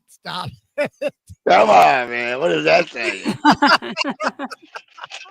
I don't even know why I'm laughing so hard at that. That's just very funny to me right now. I think it's funny. True. Oh, God. Good stuff, man. All right, John. All right, brother. I'll be in touch. Listen, Tawna, thank you for listening to me all night. Oh, yeah. No, it's been fun. She loves you, dude. She loves you, man. She loves your story. Hey, so we're good for next week, John? Yeah, brother. You know it. All right. I just wanted to make sure. So we got that out there. It's up to you, man. Oh, no, I'm loving it. I'm loving this, dude. As long as you're with us, we're doing it, man. That's the way. And as long as the people want it, and we just took the poll from the people that we got enough yeses to do it again next week. So let's do it. Look, listen, John, I got to tell you, this is some really good, insightful things you're giving us, and I appreciate it so much. Not only that, here's what I'm getting out of it, dude. Wow, what a crazy, wild, nonstop, never a dull moment life you must have led for 20 years with Charles Manson. I mean, I'm telling you, every day was Christmas. Calls. Yes, just with the phone calls alone, though, right? You probably never knew what the next day was going to bring, ever. And you know what, bro? When I got that phone call, because you got to keep in mind, like I knew he was going to die, right? And I always prepared myself for every call. That's why. I always tried to tell him I loved him. And towards the end, he started telling me he loved me, but whatever. It was important for me because I always wanted to. So many times I would lose loved ones and I would go, God, I wish I said this, or God, I wish with this. I made sure I said it all. I left no stone uncovered, right? But the minute I got the call telling me he was gone, bro, it's like crickets, and the crickets haven't stopped to this fucking day. Totally. And I think revisiting these calls brings me back to that. You know what I'm saying? I hope it helps. Good. I hope it does. I hope it helps because I know. And I appreciate it, man. I appreciate it because I know we're getting a lot out of it. So thank you so much for this time. All right, brother. I'll talk to you. You bet, my friend. We'll be in touch. All right, guys. Hey, bye-bye. Hey, John, big fight tonight, brother. What? Who? Isn't this the rematch with Fury and Usyk? What? And Tyson Fury? Oh my God! Is it? Yeah, dude. We got to fight here in a little bit. Oh my God! Yeah. All right, I gotta go. Gotta go. Bye. All right, buddy. See you, John. All right, there's John Michael Jones joining us again this week on the Tate LaBianca radio program. I thought he knew about it. Yeah, we got the world title fight tonight. Tyson Fury trying to get the belt back from this Ukrainian kid, Usyk, and should be a pretty damn good fight. Let's see what happens. But yeah. So that's what we're going to get ready to go do. But this has been another great Saturday night here. I forget. It has been fun. I'm so used to doing Sundays. I forget. We've been doing Saturdays the last couple weeks. Pretty crazy. Yeah. Looks like we got him back for another night, another week next week, and another phone call. So what do you think about tonight's phone call? I'm getting a lot out of it. I mean, I don't know. You just never know what he's going to bring up, it seems like. Manson. In these phone calls, he goes wherever. He just goes wherever. And, I mean, the way he just the way he uses these analogies and these metaphors is, which I guess he's always done that, but to hear him continuing to do it, into his 80s is pretty wild. But no, I'm actually getting some insight out of these phone calls a lot. If you listen, and again, does that sound? Here's what I'm getting out of it. Does this sound like some devil influenced cult leader type of? You know what I mean? Does that sound like him? No, he sounds like anybody that's got an elderly relative. He sounds like that's what it sounds like. Let me ask you this: if Jim Jones is in prison for 60 years. Do you think he's going to sit in there and not try to do anything on the outside, or not try to get a bunch of shit started on the outside? Do you think he's going to just sit in there and not try to run a cult from the inside? Do you think that's going to happen? Yeah, of course he's going to. Yeah. Yeah. And that's who they're trying to compare. That's literally who the bug was trying to make Manson to be. Of course, Jones comes after Manson in this sense, but that's who he's trying to make him be, right? The cult leader type like a Jim Jones, right? Yep. Oh yeah, that definitely sounded like Jim Jones tonight. If you guys give any spoilers, I'm kicking you out of here. And I'm not even playing. You post any of that fight spoilers in here, motherfucker. I'll put you out of here quick. don't test me on that one. In fact, I'm not even looking at the chat right now. I'm not going to look at the chat no more. I don't want to see somebody put the spoiler in there. We're probably just finishing up the fight now. I'm going to have to watch the replay, but that's fine. Where were we, Tawna? I'm so sorry. I thought Lewis. I thought Lewis was attempting. Lewis Humphreys. I thought he was going to put the spoiler. Well, I'm not reading the chat, Lewis. So fuck you, dude. You fucker. You. Why would you do that to me? They're saying that they're trying to lure our listeners away. Oh, okay. That's all right. You can try that. But no, I'm just getting the fact that this does not sound like a typical description of what the bug was painting Charlie up to be all these years. That's all. Yeah, and then some. Because you can only fake it so long. Well, it also doesn't sound like some MK Ultra rattled brain. No, it doesn't that either. He doesn't sound like he's confused or doesn't, well, no more. And he sounds consistently like this through all of the phone calls I've heard. Mm-hmm. Like this is how he is normally. This isn't like he's not like putting on an act for like one or two phone calls. Right. Like he sounds like this. Real. Yeah. So it sounds genuine. And can you believe he didn't? I mean, we heard it right here tonight. He literally did not know who Mike Channels was. Couldn't come up with a name. I just can't believe that Mike Channels thinks that Manson tied up the LaBiancas and left them in there.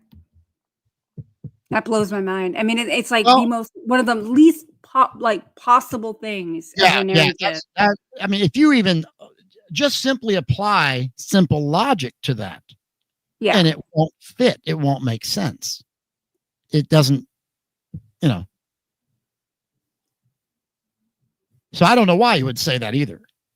Yeah, well, the clip that I saw, he was basically talking about John Michael Jones and then scoffing at all of us idiots who think that Manson wasn't guilty.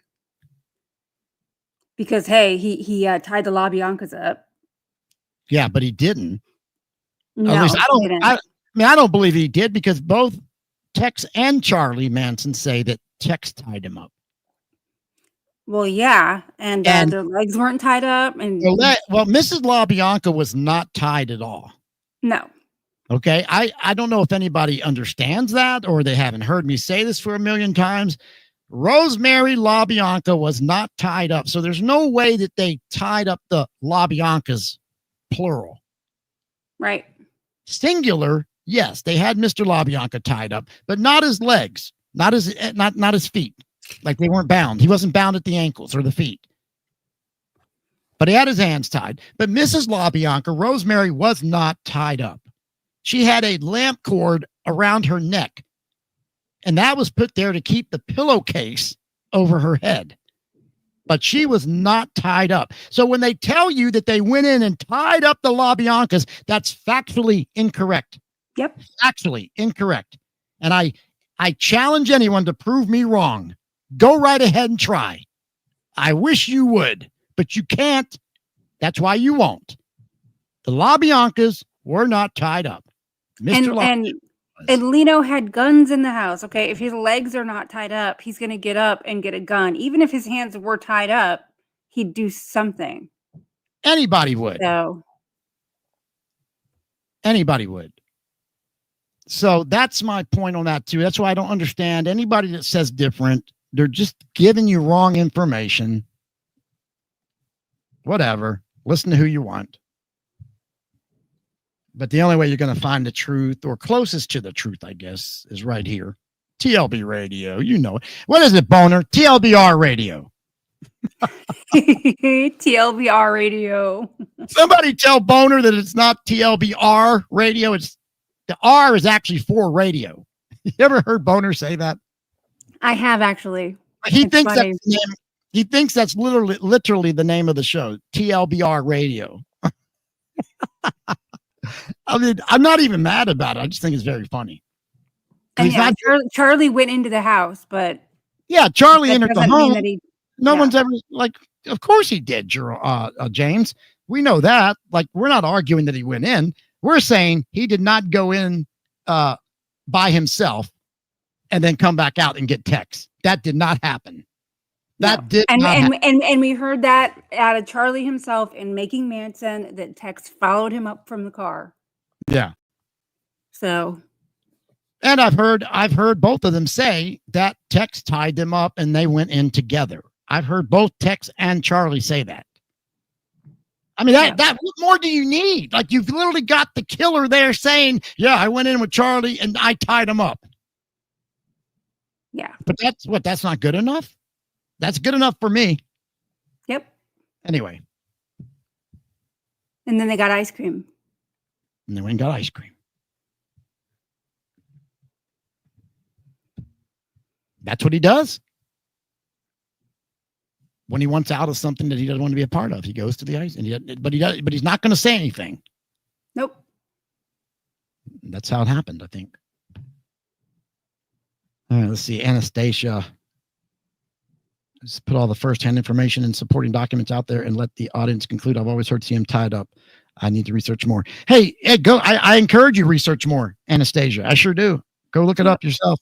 Look at the police reports. Look at the police reports, Anastasia. You'll see that Rosemary wasn't tied up. Lena was tied up with the hands. Neither one of them had the feet bound. I'm not familiar with the Tudor podcast. I'm sorry. Anyway, good stuff tonight, Tawna Laufenberg. I like what we did here. It's good stuff. Oh, it's all John Michael. Well, John Michael, it is. It's all him right now. So thank you, John Michael, out there again. I mean, this has been some good content the last couple of weeks, thanks to John Michael Jones. Excuse me. And yeah, I'm paying attention to those phone calls.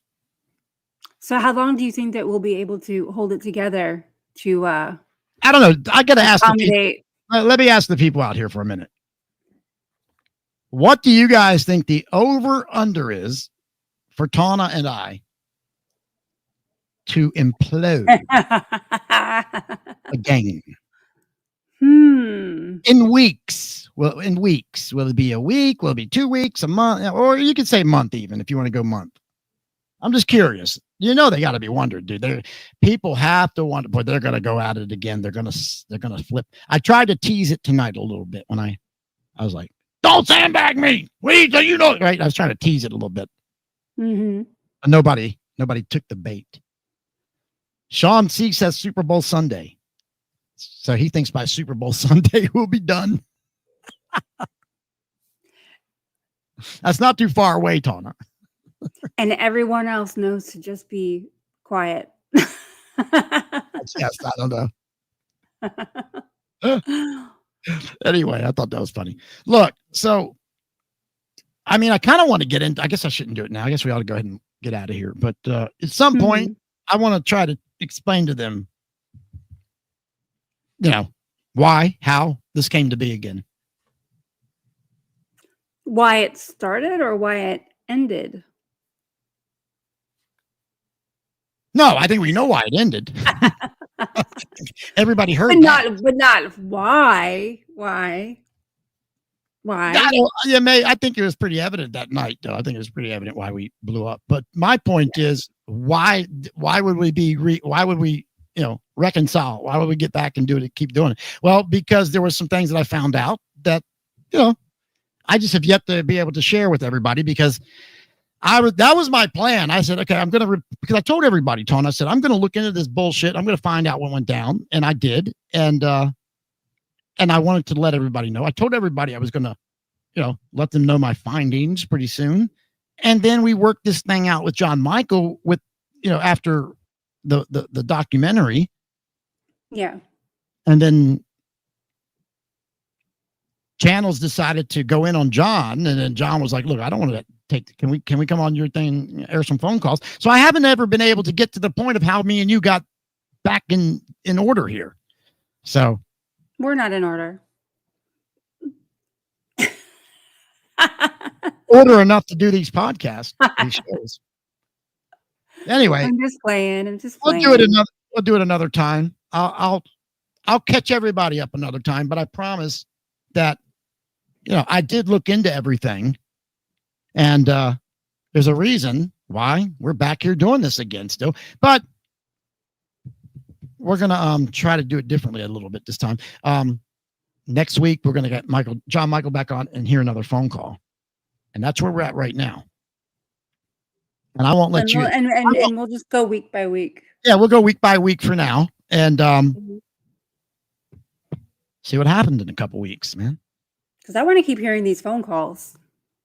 Yeah, I'm kind of hooked on it right now. And John's got some stuff he's sharing with us. And I think we're pretty fortunate to have the guy that's in the hottest documentary right now in this case, out right now, making Manson, here with us exclusively. Because nobody else is getting him, Tawna. Yeah. Like, we're the only ones. We're the only ones he wants to do anything with. Says a lot right there. Yeah.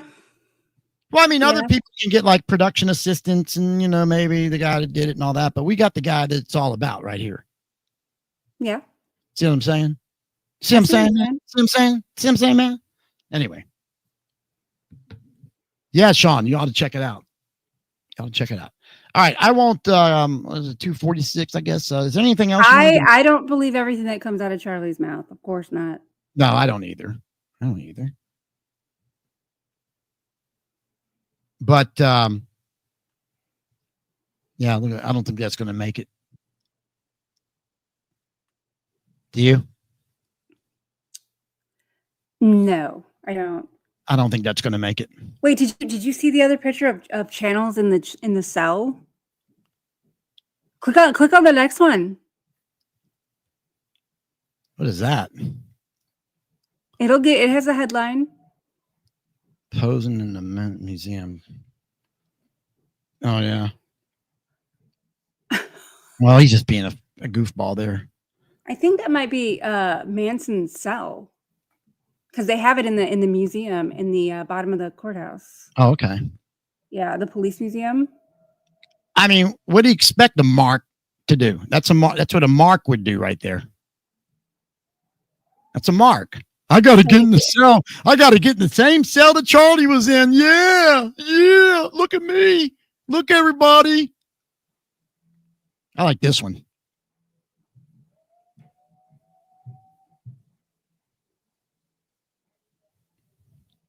It's like the only picture he ever had with Charlie. Well, he's got that other one with his arm around him, right? Oh, no, gay, whatever that is. You're so bad. What?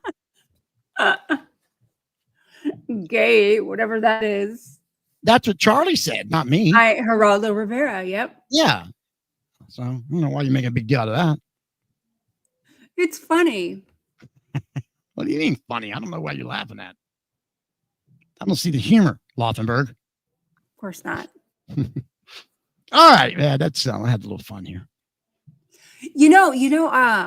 I did like it when John Michael brought up that stolen photograph. What stolen? What? I missed it. Yeah, you were in the conversation. Remember the juror who stole the photo of Sharon Tate's autopsy? Oh, yeah. I didn't know he knew about that. He's learning every day. He's learning every day. He is. Mark's a mark. So I didn't need no Fefe. Where's the other one? There we go. Mark. You guys are funny. All right. Thank you, TL Beers, for joining us on this Saturday night. Great stuff, man. I had a good time. Thank you, Tate LaBianca. I had a good time. Well, thank you, Brian Davis. I had a good time. Excellent. Yeah, Daily Mail's a tabloid. That's true, but they get some good pictures. That's for sure. Oh, yeah, and Christmas is coming up this week. Is it? Did you set your stocking out? I guess you're right. Today's the 20th. Yeah, we're only 3 days away. Wow, I didn't even realize that. Okay. Nah, I don't really do the stockings anymore.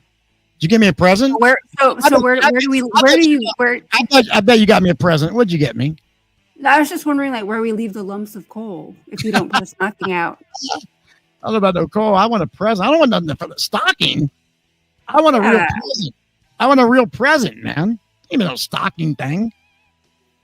Give me a real present. All right. I'm just goofing right now. I know. We're not getting each other anything. You know that. Hell no. That's right. A hairbrush. Yes, a hairbrush. Yes, that's a hairbrush. We should do that next week. All right, next week. I know everybody's heard this, but I'm going to do it anyway. I'm going to tell the hairbrush story next week for Christmas. Post-Christmas. That'd be great. For the holidays, right? The post-Christmas story next week from a post Charles Manson Christmas story. The hairbrush story. Along with John Michael Jones and more Charles Manson phone calls. Wow. All that next week. So join us again next Saturday night, 9 p.m., and we'll do it again. For Tawna Laufenberg, I'm Brian Davis, and this is the Tate LaBianca radio program. Good night, everybody.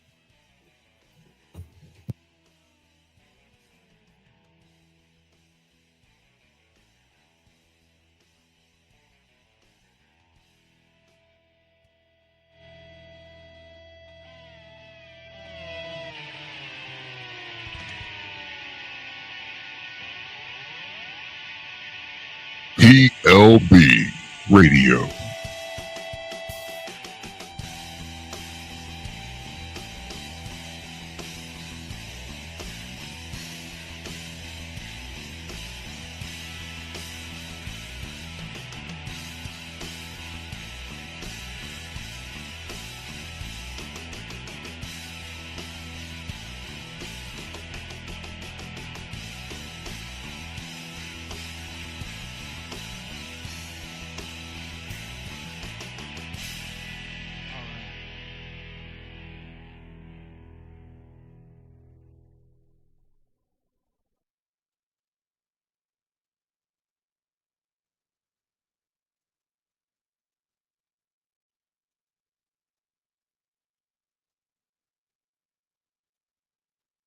TLB Radio.